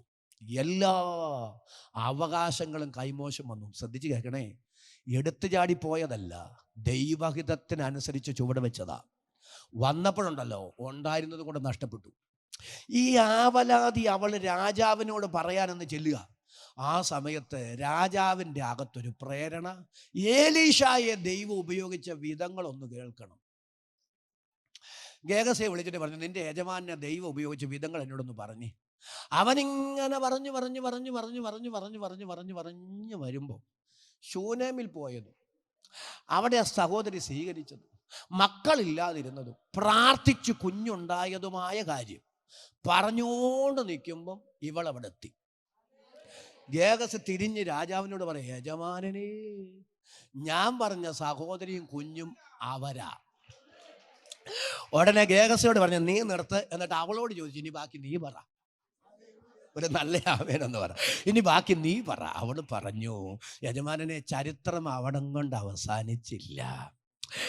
ആ പ്രവാചകൻ 7 വർഷം മുമ്പ് എന്നോട് പറഞ്ഞു, ഈ ദേശത്തൊരു വലിയ ക്ഷാമം വരുന്നു, നീ ഇവിടം വിട്ടു പൊക്കോളാൻ. ദൈവശബ്ദം വിശ്വസിച്ച് ഞാൻ പോയതാ. 7 വർഷം കഴിഞ്ഞ് മടങ്ങി വന്നപ്പോൾ എനിക്കുള്ളതെല്ലാം അന്യാധീനപ്പെട്ടു. ഇനി സ്വന്തമെന്ന് പറയാൻ എനിക്കൊന്നുമില്ല. ഇതങ്ങയോട് പറയാനാ ഞാൻ വന്നത്. രാജാവ് ഒരു ഉദ്യോഗസ്ഥനെ നിയമിച്ചു. എന്തിനാ നിയമിച്ചത്? അവിടെ വസ്തുവകകൾ തിരിച്ചു കൊടുക്കുക മാത്രമല്ല, 7 വർഷത്തെ ആദായം സഹിതം അവളെ തിരികെ ഏൽപ്പിക്കാൻ രാജാവ് ഒരു ഉദ്യോഗസ്ഥനെ നിയമിച്ചു. ഇന്ന് രാത്രി ഞാൻ വിളിച്ചു പറയാം, ദൈവഹിതത്തിനനുസരിച്ചാണോ, ദൈവത്തിന്റെ നിയോഗത്തിനനുസരിച്ചാണോ ചലിക്കുന്നത്? പരാജയം സംഭവിച്ചു എന്ന് ഒരു വേളയെങ്കിലും മാനുഷികമായി തോന്നത്തക്ക നിലയിൽ സാഹചര്യത്തിന്റെ സമ്മർദ്ദങ്ങൾ വേട്ടയാടിയെന്ന് വരാം. എന്നാൽ കൃപ ലഭിച്ച ദൈവമക്കൾ ഇന്ന് രാത്രി സടകുടഞ്ഞെഴുന്നേറ്റ് ആത്മാവിൽ സ്തോത്രം ചെയ്തു പറ, എന്റെ ദൈവത്തിന്റെ പദ്ധതിക്ക് ഒരഴിവുമില്ല, എന്റെ ദൈവത്തിന് തെറ്റുപറ്റില്ല, എന്റെ ദൈവമെല്ലാം നന്നായി ചെയ്യുന്ന ദൈവമാണ്. അധരങ്ങൾ തുറന്ന ദൈവത്തിന് സ്തോത്രം ചെയ്ത് ഇന്ന് രാത്രി ഒരുമിച്ച് വിളിച്ചു പറ, ദൈവമെല്ലാം നന്നായി ചെയ്യോ. എന്റെ ചോദ്യം, ആ സമയത്ത് രാജാവിന്റെ അകത്ത് അങ്ങനെ ഒരു പ്രേരണ കൊടുത്തത് ആര്? ഗേഹസിയെ കൊണ്ട് ചരിത്രം പറഞ്ഞു വരവേ, ഇവളുടെ ചരിത്രം, ഇവളുടെ മകന്റെ ചരിത്രം, ആ വീടിന്റെ ചരിത്രം പറഞ്ഞുകൊണ്ടിരിക്കുമ്പോൾ തന്നെ അവളെ അവിടെ കൊണ്ടുവന്നതിന്റെ പിന്നിൽ ചലിച്ച കരം ആരുടേത്? സർവശക്തനായ ദൈവത്തിന്റെ കരമാണെങ്കിൽ ആ ദൈവത്തെയാണ് ഇന്ന് രാത്രി നാം സ്തോത്രം ചെയ്ത് ആരാധിക്കുന്നതെങ്കിൽ എന്തിനു നിരാശ, എന്തിനാകുലത? സ്തോത്രം ചെയ്ത ദൈവമക്കൾ ഒരുമിച്ച് ആത്മാവിൽ വിളിച്ചു പറ, ദൈവമെല്ലാം നന്നായി ചെയ്യോ. മടങ്ങി വരാതെ ദൈവത്തിന്റെ നിയോഗമാണ്. ഈ അപ്പനും അമ്മയും കൂടെ ഞാങ്ങണപ്പെട്ടം വെച്ചിട്ടങ്ങ് പോയേ. അയ്യോ, ഫറവോന്റെ പുത്രി അവിടെ എത്തി. ഈ പെട്ടകം ഫറവോന്റെ പുത്രിയുടെ കയ്യിലെത്തിയപ്പോഴേ അവിടെ ഒരു കുഞ്ഞു നിപ്പുണ്ട്. മോശയും മിരിയാമും തമ്മിൽ 5 വയസ്സിനും 7 വയസ്സിനും ഇടയ്ക്ക് ഇടവേള പ്രായമുള്ളെന്നാണ് ചരിത്രകാരന്മാർ പറയുന്നത്. ഒന്ന് സ്വോത്രം പറയണേ. അപ്പൊ 5ഓ 6ഓ വയസ്സ് മാത്രമേ ആർക്ക് പ്രായമുള്ളൂ? ഇല്ല, നിങ്ങൾ എന്നോട് വരുന്നില്ല. മിരിയാമിന് അവൻ എന്ത് സംഭവിക്കും എന്ന് അല്ലേ കാണേണ്ടത് അവിടെ ദൂരെ നിൽക്കുക. നെഗറ്റീവായിട്ട് എടുക്കരുത്, അത് പോസിറ്റീവായിട്ട് എടുക്കണേ. കുഞ്ഞാങ്ങളൊക്കെ എന്താ ദൈവമേ, കുഞ്ഞാങ്ങളൊക്കെ എന്തോ 3 മാസം പ്രായമുള്ള കൊച്ചിനോട് 6 വയസ്സുള്ള ആ ബാലികയ്ക്ക് ഉണ്ടാകാൻ പോകുന്ന ആ കുഞ്ഞിനുണ്ടാകുന്ന സ്നേഹം എത്ര വലുതായിരിക്കും. ഈ 3 വയസ്സുള്ളവരോടൊന്നും 6 വയസ്സുകാർക്ക് അസൂയയില്ല. ഈ സമപ്രായക്കാരോടൊക്കെയുള്ള അസൂയയുള്ളൂ അല്ലേ? എന്നോട് വരുന്നുണ്ടോ നിങ്ങളെല്ലാവരും? 3 വയസ്സല്ല കുഞ്ഞ്, എന്തൊരു സ്നേഹം. അപ്പൊ ഇവളെ ആ ഭാവമൊക്കെ വായിക്കുമ്പോൾ സത്യം പറഞ്ഞ തുള്ളിച്ചാടി ദൈവത്തിന് സ്തോത്രം പറയാൻ തോന്നും. ഈ 6 വയസ്സുള്ള പെൺകുട്ടി വന്ന് ഈ ഫറവോന്റെ പുത്രോട് ചോദിക്കുക, ഇവനെ വളർത്താൻ ഞാനൊരു അമ്മയെ കൊണ്ടുവരട്ടെ. നേരത്തെ ആരോ പറഞ്ഞു പഠിപ്പിച്ചതുപോലെ, അങ്ങനെ ആരും പറഞ്ഞു പഠിപ്പിച്ചതൊന്നുമല്ല. പക്ഷെ ആ സമയത്ത് അവളെ അവസരോചിതമായി അവിടെ ഉപയോഗിച്ചത് സർവശക്തനായ ദൈവമാണ്. ഇന്ന് രാത്രി ഞാൻ വിളിച്ചു പറയാം, ആരെയും എവിടെ എപ്പോൾ വേണമെങ്കിലും എനിക്കും നിങ്ങൾക്കും വേണ്ടി പ്രയോജനപ്പെടുത്താൻ എൻ്റെ ദൈവത്തിന് കഴിയും. ഈ രാത്രി എഴുതി വെച്ചോ, എന്നെ സഹായിക്കുന്നവരോട് കൂടെ യഹോവ എൻ്റെ പക്ഷത്തുണ്ടെന്ന് സ്തോത്രം ചെയ്ത് പറയത്തക്ക നിലയിൽ നിനക്ക് അനുകൂലമായി നീ ചിന്തിക്കാത്ത മേഖലയിൽ നിന്ന് ചില ഇടപെടലുകൾ സംഭവിക്കുമെന്ന് പോഷ്ടില്ലാത്ത ദൈവം ഇന്ന് രാത്രി വചനത്തിന്റെ പ്രവചന ദൂത് ഇതിനകത്ത് കൈമാറുന്നു. വിശ്വാസത്താൽ ആമേൻ പറയാൻ എത്ര പേർക്ക് മനസ്സുണ്ട്? സ്തോത്രം, സ്തോത്രം, സ്തോത്രം, സ്തോത്രം. അങ്ങനെ ഒരു ആശയം പറയാനാ, പെറ്റമ്മയെ തന്നെ പോറ്റമ്മയായി മോശയ്ക്ക് കിട്ടി. രക്തം ചെയ്യും ദൈവത്തിന്റെ വഴികൾ എത്ര ഉന്നത. എന്തിനാ ഈ പെറ്റമ്മയെ തന്നെ പോറ്റമ്മയായി കൊടുത്ത? അത് പറയാൻ വിശ്വാസത്താൽ മോശ താൻ വളർന്നപ്പോൾ അല്ലേ, പാപത്തിന്റെ തൽക്കാല ഭോഗത്തേക്കാൾ. എല്ലാവരും എന്നോട് വരണേ, 3 മാസം ഉള്ളപ്പോൾ ആരുടെ കയ്യിൽ എത്തുന്നേ? ഫറവോന്റെ പുത്രിയുടെ. അപ്പോ ഫറവോന്റെ പുത്രിയുടെ കൊട്ടാരത്തിലെ അങ്ങ് വളരുകയായിരുന്നെങ്കിൽ മോശ ലോകത്തിലെ ഏറ്റവും വലിയ ദുരന്തമായി മാറിയേനെ. പക്ഷെ പെറ്റമ്മയെ തന്നെ ദൈവം പോറ്റമ്മയായിട്ട് കൊടുത്തത് എന്തിനാണെന്നറിയാമോ? ഈ കുഞ്ഞ് വളർന്നു വരുമ്പോ അമ്മ പറയാ, എൻ്റെ പൊന്നും മോനെ, ഫറവോന്റെ അതികഠിനമായ കൽപ്പനയാണ്, ഒരൊറ്റ ഇസ്രായേലി ആൺകുഞ്ഞും ജീവിച്ചിരിക്കാൻ പാടില്ല, കൊന്നു കളയണമെന്ന് കൽപ്പനയുള്ളപ്പോൾ 1000 ഇസ്രായേലിയ കുഞ്ഞുങ്ങൾ കൊന്നൊടുക്കപ്പെട്ടപ്പോൾ, നീലനദിയിലെ മുതലകൾ വിഴുങ്ങിയപ്പോൾ, ഭയങ്കരവും അതിശയകരവുമായി നിന്റെ തലമുടി നാരിന് പോലും ഒരു കേടും വരാതെ നിന്റെ ജീവനെ കൊള്ള പോലെ തന്ന് നിന്നെ അത്ഭുതകരമായി രക്ഷിച്ച് നിന്നെ വളർത്തത്തക്ക നിലയിൽ എൻ്റെ ദൈവം വീണ്ടും നിന്നെ എൻ്റെ കയ്യിൽ തന്നത് എന്തിനാണെന്നറിയാമോ?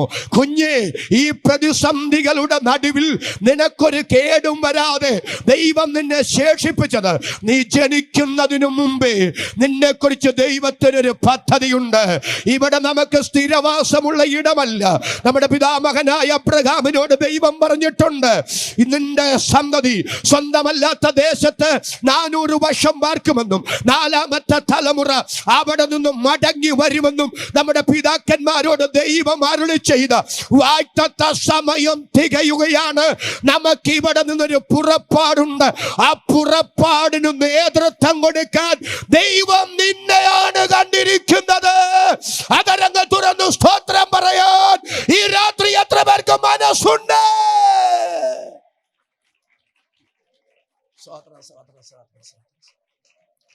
ഒരാശയൊന്ന് പറയാനാണ്. വിശ്വാസത്താൽ മോശ താൻ വളർന്നപ്പോ പാപത്തിന്റെ തൽക്കാല ഭോഗത്തേക്കാൾ എങ്ങനെ വേണേലും ജീവിക്കാം, ചോദിക്കാനും പറയാനും നിയന്ത്രിക്കാനും ആരുമില്ലാത്ത സ്വാതന്ത്ര്യത്തിന്റെ ചിറകിൽ എങ്ങനെയും പറക്കാൻ അവകാശമുള്ള കൊട്ടാരത്തിൽ ദൈവത്തെ ഭയപ്പെട്ടും പാപത്തെ ജയിച്ചും മോശ ഭക്തനായി ജീവിച്ചു. എന്താ ജീവിക്കാൻ കാരണം?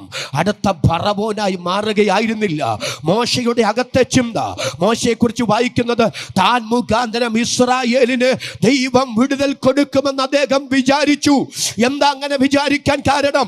അത് സ്വയം അദ്ദേഹത്തിൽ ഉണ്ടായതല്ല, അമ്മ അവന് കൈമാറിക്കൊടുത്ത ദർശനമാണ്. മോശ ആ ഫറവോന്റെ കൊട്ടാരത്തിനകത്ത് ജയാളിയായി ജീവിക്കാൻ കാരണം തന്നെ കുറിച്ചുള്ള ദൈവ പദ്ധതിയെ കുറിച്ചുള്ള പൂർണ്ണ ബോധ്യമുണ്ടായിരുന്നത് കൊണ്ടാണ്. എന്നോട് ചേർന്ന് ആധാരം തുറന്ന് ആമേൻ പറയാൻ ചങ്കൂറ്റമുള്ള ദൈവമക്കളുടെ കരം ഇന്ന് രാത്രി ഞാൻ ഒന്നുകൂടെ കാണട്ടെ. ആ കരവ് ശബ്ദമുയർത്തി ദൈവത്തിന് സ്തോത്രം ചെയ്യാം. ദൈവഗീതം സംബന്ധിച്ചൊക്കെ രക്തം ജയം, രക്തം ജയം. ലക്ഷ്യമില്ലാതെ ജീവിക്കരുത്. മോശയുടെ ജീവിതത്തിനൊരു ലക്ഷ്യമുണ്ട്. എങ്ങനെ ജീവിക്കേണ്ടവനല്ല ഞാൻ.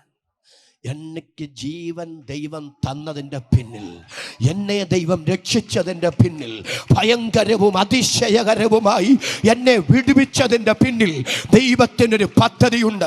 ഇന്ന് രാത്രി ഉപവാസ പ്രാർത്ഥനയുടെ 12ാമത്തെ രാത്രി സ്തോത്രം ചെയ്ത് ദൈവത്തോട് പറ, കർത്താവേ, എനിക്ക് ജീവൻ തന്നതിൻ്റെ പിന്നിൽ, എന്നെ രക്ഷിച്ചതിൻ്റെ പിന്നിൽ, എന്നെ അവിടെ ആക്കിയതിൻ്റെ പിന്നിൽ ദൈവത്തിനൊരു പദ്ധതിയുണ്ട്. ആ പദ്ധതി നിവർത്തിക്കാൻ കൃപ തരണമേ. ആ പദ്ധതി എന്നിലൂടെ നിവർത്തിക്കണമേ. അധരം തുറന്ന് സ്തോത്രം ചെയ്ത് ഇന്ന് രാത്രി പ്രാർത്ഥിക്കുന്ന എത്ര പേരുണ്ട്? പരിശുദ്ധാത്മാവ് ചിലരോട് ഇന്ന് രാത്രി വിളിച്ചു പറയുന്നു, ദൈവത്തിനൊരു പദ്ധതിയുണ്ട്.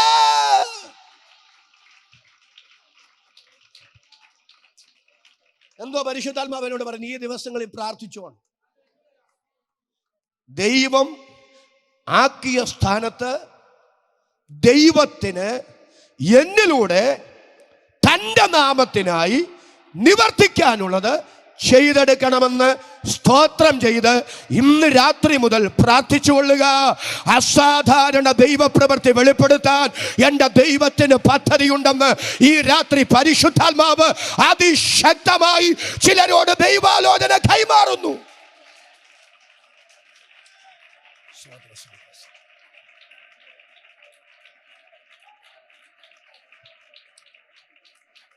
പരിശുദ്ധാത്മാവിനോട് പറഞ്ഞൊരു ദൂത് ഞാൻ പറയാം.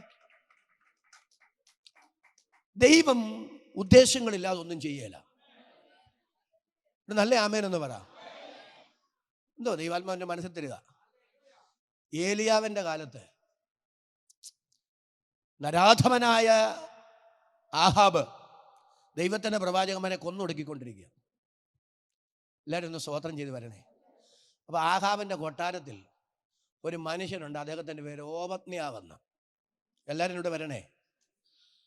ആഹാബ് ഒരിക്കലും ഓബദ്യാവിനോട് പറഞ്ഞു, വെള്ളമില്ല, വരണ്ടുണങ്ങി കിടക്കുകയാണ് ഭൂമി, നമ്മുടെ കഴുതകൾക്കെങ്കിലും അല്പം വെള്ളം കിട്ടുമെന്ന് നോക്കാം, നമുക്ക് സ്ഥലം അന്വേഷിച്ച് പോകാം. ഇടയ്ക്ക് വെച്ച് പറഞ്ഞു, നീ അങ്ങോട്ട് പോയി, ഞാൻ ഇങ്ങോട്ട് പോകാം. അങ്ങനെ പോകുമ്പോഴാണ്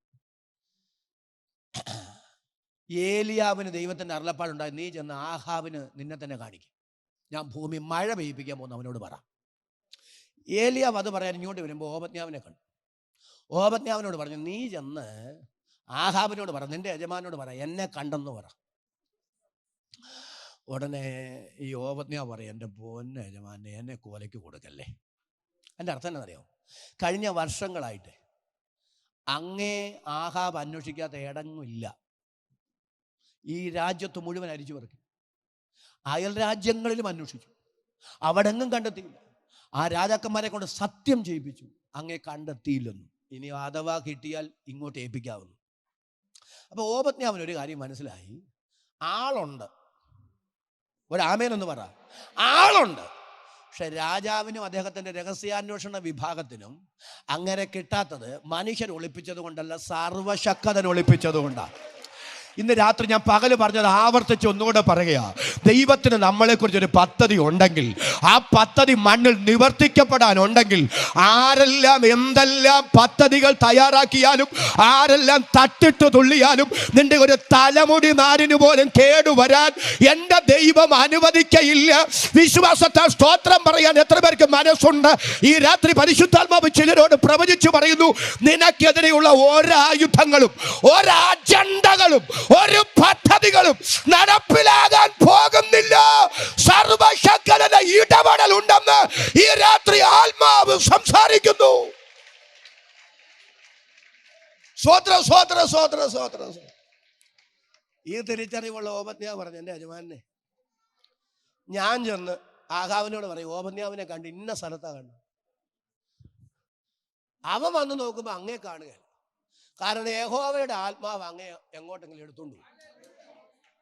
അപ്പം ഞാൻ പറഞ്ഞത് കള്ളമെന്ന് വരും, എൻ്റെ തല വെട്ടും, അതുകൊണ്ട് എന്നെ കൊലയ്ക്ക് കൊടുക്കും. എന്നിട്ട് പറയുന്നൊരു ഭാഗമൊക്കെ എന്നെ വളരെ ത്രസിപ്പിച്ചിട്ടുണ്ട്. ഞാൻ ബാല്യം മുതൽ യഹോവ ഭക്തന. ഒരു നല്ല ആമേനെന്ന് പറഞ്ഞു. ബാല്യം മുതൽ ഞാൻ യഹോവ ഭക്തന. ആഹാബിൻ്റെ കൊട്ടാരത്തിലെ ഉദ്യോഗം, പക്ഷേ ഭക്തിക്കൊരു കേടും വന്നിട്ടില്ല. എല്ലാവരും ഒന്ന് സ്തോത്രം പറഞ്ഞേ. എന്ന് പറഞ്ഞാൽ ഓബദ്യാവിനെ അവിടെ ആക്കാൻ കൊള്ളാമെന്ന് ഓബദ്യാവിനെ കുറിച്ചൊരു ബോധ്യം ദൈവത്തിനുണ്ടായിരുന്നു. ഇന്ന് രാത്രി എൻ്റെ സഹോദരി സഹോദരന്മാരെ, എൻ്റെ പ്രിയപ്പെട്ടവരെ, ദൈവം നിങ്ങളെ ആക്കിയ സ്ഥാനത്ത് ദൈവത്തിന് നമ്മുടെ മേലൊരു വിശ്വാസമുണ്ട്, നമ്മുടെ മേൽ ദൈവത്തിനൊരു ബോധ്യമുണ്ട്. എൻ്റെ ദൈവമേ, അങ്ങനെ എന്നെ വിശ്വസിച്ചത് കൊണ്ട്, എന്നെ ബോധ്യപ്പെട്ടത് കൊണ്ട് അങ്ങേക്ക് സ്തോത്രമെന്ന് പറയാൻ, അങ്ങയുടെ ഹിതത്തിനായി എന്നെ ഏൽപ്പിച്ചു തരുന്നു എന്ന് പറയാൻ അതരം തുറന്ന് ആമേൻ പറയുന്ന എത്ര പേര് ഈ രാത്രി ഇവിടെയുണ്ട്? ചിലരോടുള്ള ദൈവ ശബ്ദം ഇന്ന് രാത്രി ആത്മാവ് കൈമാറുകയാണ്. ഓ, ബാല്യം മുതൽ ഞാൻ യഹോവ ഭക്തനാണ്. ഇനി അടുത്ത് കേട്ടോ. ഇസബേലേ, യഹോവയുടെ പ്രവാചകന്മാരെ ഒന്നിനു പുറകെ മറ്റൊന്നായി കൊന്നു തള്ളുമ്പോൾ എനിക്ക് മനസ്സിലാകാത്തൊരു കാര്യം ഞാൻ പറയാം.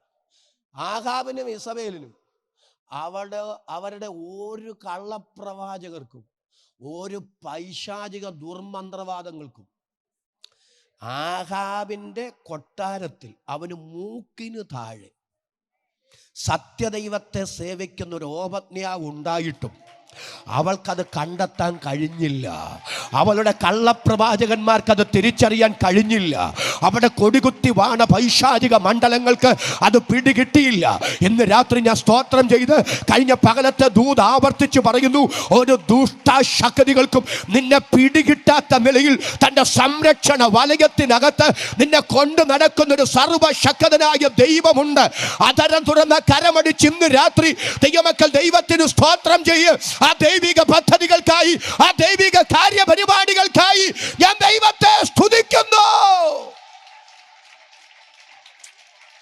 പരിശുദ്ധാത്മാവിനോട് പറയുന്നു, പരിശുദ്ധാത്മാവിനോട് പറയുന്നു, ധൈര്യമായി നിന്നു, ധൈര്യമായി നിന്നു, തൻ്റെ ഇടത്തോടെ നിന്നു, നിയോഗത്തോടെ നിന്നു, ദൈവമാക്കിയെടുത്ത് നിന്നു. എന്തെല്ലാം എതിർപ്പുണ്ടായാലും, എന്തെല്ലാം പോരാട്ടങ്ങൾ ഉണ്ടായാലും, എന്തെല്ലാം കുതന്ത്രങ്ങൾ മെനഞ്ഞാലും ഒന്നും സംഭവിക്കാൻ പോകുന്നില്ല. പൗലോസിനോട് കൊരിന്തിൽ കർത്താവ് പറഞ്ഞതുപോലെ, നീ ഭയപ്പെടാതെ പ്രസംഗിക്ക്. ഈ പട്ടണത്തിൽ എനിക്ക് ധാരാളം ജനമുണ്ട്, ആരും നിന്നെ കയ്യേറ്റം ചെയ്യുകയോ ഒരു ദോഷം വരുത്തുകയോ ഇല്ല. ഇന്ന് രാത്രി പരിശുദ്ധാത്മാവ് ചിലരോട് ശക്തമായി പറയുന്നു, ഉറച്ചു നിൽക്ക്, തൻ്റെ ഇടത്തോടെ നിൽക്ക്, ഒരു ദോഷവും ചെയ്യില്ല, വരില്ല, ദൈവം അനുവദിക്കില്ല. അതരം തുറന്ന് വിശ്വാസത്താൽ ആമേൻ പറയാൻ എത്ര പേർക്ക് മനസ്സുണ്ട്?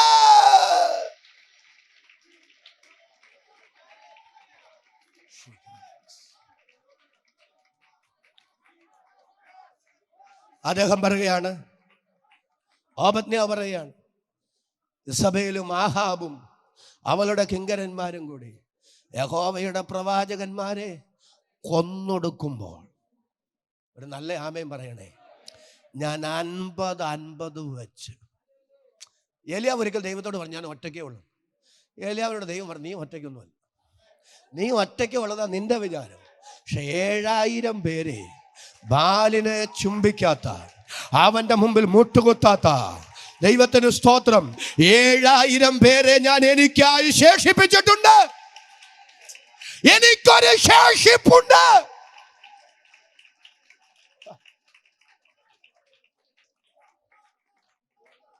ആറായിരത്തി 900 എങ്ങനെ പോഷിപ്പിച്ചെന്ന് എനിക്ക് അറിഞ്ഞുകൂടാ. ഒന്ന് സ്തോത്രം പറയണേ.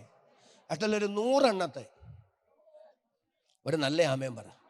2 ഗുഹയ്ക്കകത്ത് ഞാൻ 50 വെച്ച് 100 പേർക്ക് അപ്പവും വെള്ളവും കൊടുത്തോണ്ട്. എവിടുന്നാ കൊടുത്തേ? എങ്ങനാ കൊടുത്തേ? ഒന്ന് സ്തോത്രം പറഞ്ഞേ.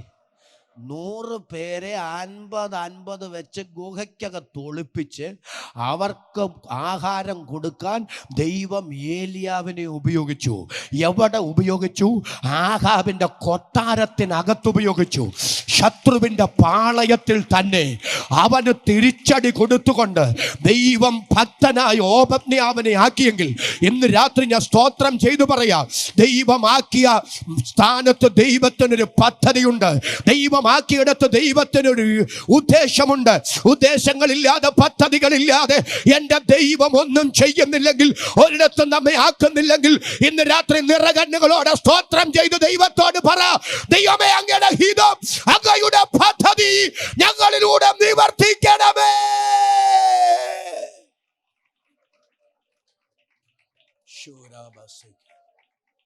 ഒറ്റ കാര്യം പറഞ്ഞ് നിങ്ങൾക്ക് വേണ്ടി പ്രാർത്ഥിക്കാൻ ഞാൻ പോവുകയാണ്.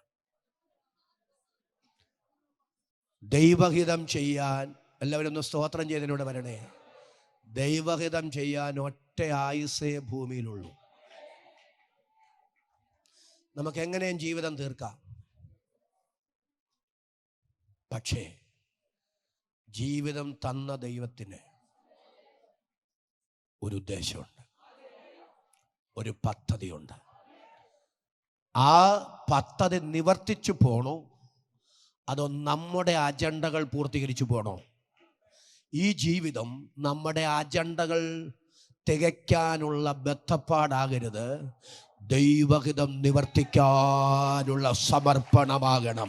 എത്ര പേര് ഇന്ന് രാത്രി സ്തോത്രം ചെയ്ത് ദൈവത്തോട് പറയും, കർത്താവേ അങ്ങയുടെ ഹിതം ചെയ്യാൻ എൻ്റെ കൊച്ചു ജീവിതം കൊണ്ട് അങ്ങയ്ക്ക് എന്താണോ പദ്ധതി അതെന്നിലൂടെ നിവർത്തിച്ചെടുക്കേണ്ടുന്നതിന് ഇന്ന് രാത്രി ഞാൻ എന്നെ തന്നെ അങ്ങയുടെ കരങ്ങളിൽ വിധേയപ്പെടുത്തി തരുന്നു. ഒറ്റ ആയുസ്സേ എനിക്കുള്ളൂ. ഈ ആയുസ് അങ്ങയുടെ ഹിതം എന്നിലൂടെ നിവർത്തിച്ചെടുക്കണമെന്ന് സ്തോത്രം ചെയ്ത് പറയാൻ മനസ്സുള്ളവർ ദൈവസന്നിധിയിൽ ഒന്ന് എഴുന്നേറ്റ് നിൽക്കാം. Hallelujah, hallelujah, hallelujah, hallelujah. യേശുവിൻ്റെ അധികാരമുള്ള നാമത്തിൽ ദൈവഹിതം സംബന്ധിച്ചൊക്കെയും പൂർണ്ണ നിശ്ചയമുള്ളവരായിരിക്കുക. ഈ രാത്രി പരിശുദ്ധാത്മാവ് നമ്മോട് സംസാരിച്ചു. ഇന്ന് രാത്രി ദൈവിക ശബ്ദം നമ്മൾ കേട്ടു. പരിശുദ്ധാത്മാവ് വചനത്തിൻ്റെ വിവേചന ദൂതുകൾ നമുക്ക് തന്നു. ഇന്ന് രാത്രി ആ വചനത്തിന് മുമ്പിൽ സമർപ്പിക്കാൻ മനസ്സുള്ള എത്ര പേര് ഇതിനകത്ത് കടന്നു വന്നിട്ടുണ്ട്? ആ ദൈവമക്കൾ അല്പനിമിഷം അധരങ്ങൾ തുറന്ന് ദൈവത്തിന് സ്തോത്രം ചെയ്യുക. പ്രിയപ്പെട്ടവരെ, നമ്മെക്കുറിച്ച് ദൈവത്തിനൊരു പദ്ധതി ഉണ്ടെന്നേ, ദൈവത്തിനൊരു പ്ലാൻ ഉണ്ടെന്നേ. ദൈവം അത് ചെയ്തെടുക്കും, ദൈവം അത് നിവർത്തിക്കും. എൻ്റെ ദൈവം വിശ്വസ്തന. ഇന്ന് രാത്രി ഞാൻ പരിശുദ്ധാത്മാവിൽ ഇങ്ങനെയൊരു ദൂത് വിളിച്ചു പറയുകയാണ്. പൗലോസേ, യാത്ര ചെയ്യുന്ന കപ്പൽ തകർന്നാലും, ഹല്ലേലൂയ, നീന്തൽ അറിയില്ലെങ്കിലും, നടുക്കടലാണെങ്കിലും, നിന്നെക്കുറിച്ചുള്ള ദൈവത്തിൻ്റെ പദ്ധതികൾ ഇനിയും അവശേഷിക്കുന്നെങ്കിൽ, നീന്തൽ അറിയില്ലെങ്കിലും നടുക്കടലാണെങ്കിലും, നിനക്ക് അക്കരയെത്താൻ ഒരു പലക കഷണമെങ്കിലും നിന്റെ അടുക്കൽ കൊണ്ടുതരാൻ എൻ്റെ ദൈവം വിശ്വസ്തനാണ്. കൃപ ലഭിച്ച ദൈവമക്കൾ ഇന്ന് രാത്രി സ്തോത്രം ചെയ്തു പറ, ഈ പ്രതിസന്ധിക്ക് എന്നെ തകർക്കാൻ കഴിയില്ല. എന്നെക്കുറിച്ചുള്ള എൻ്റെ ദൈവത്തിൻ്റെ പദ്ധതികൾ അവശേഷിക്കും. ആ പദ്ധതികൾ എന്നിലൂടെ നിവർത്തിക്കാൻ എൻ്റെ ദൈവം വിശ്വസ്തനാണ്. ആ ബോധ്യമുള്ള ദൈവമക്കൾ അധരങ്ങൾ തുറന്ന് അന്യഭാഷ പറഞ്ഞ് കരമടിച്ച് ദൈവത്തിന് സ്തോത്രം ചെയ്യുമളവിൽ ഒരു ഗാനത്തിന്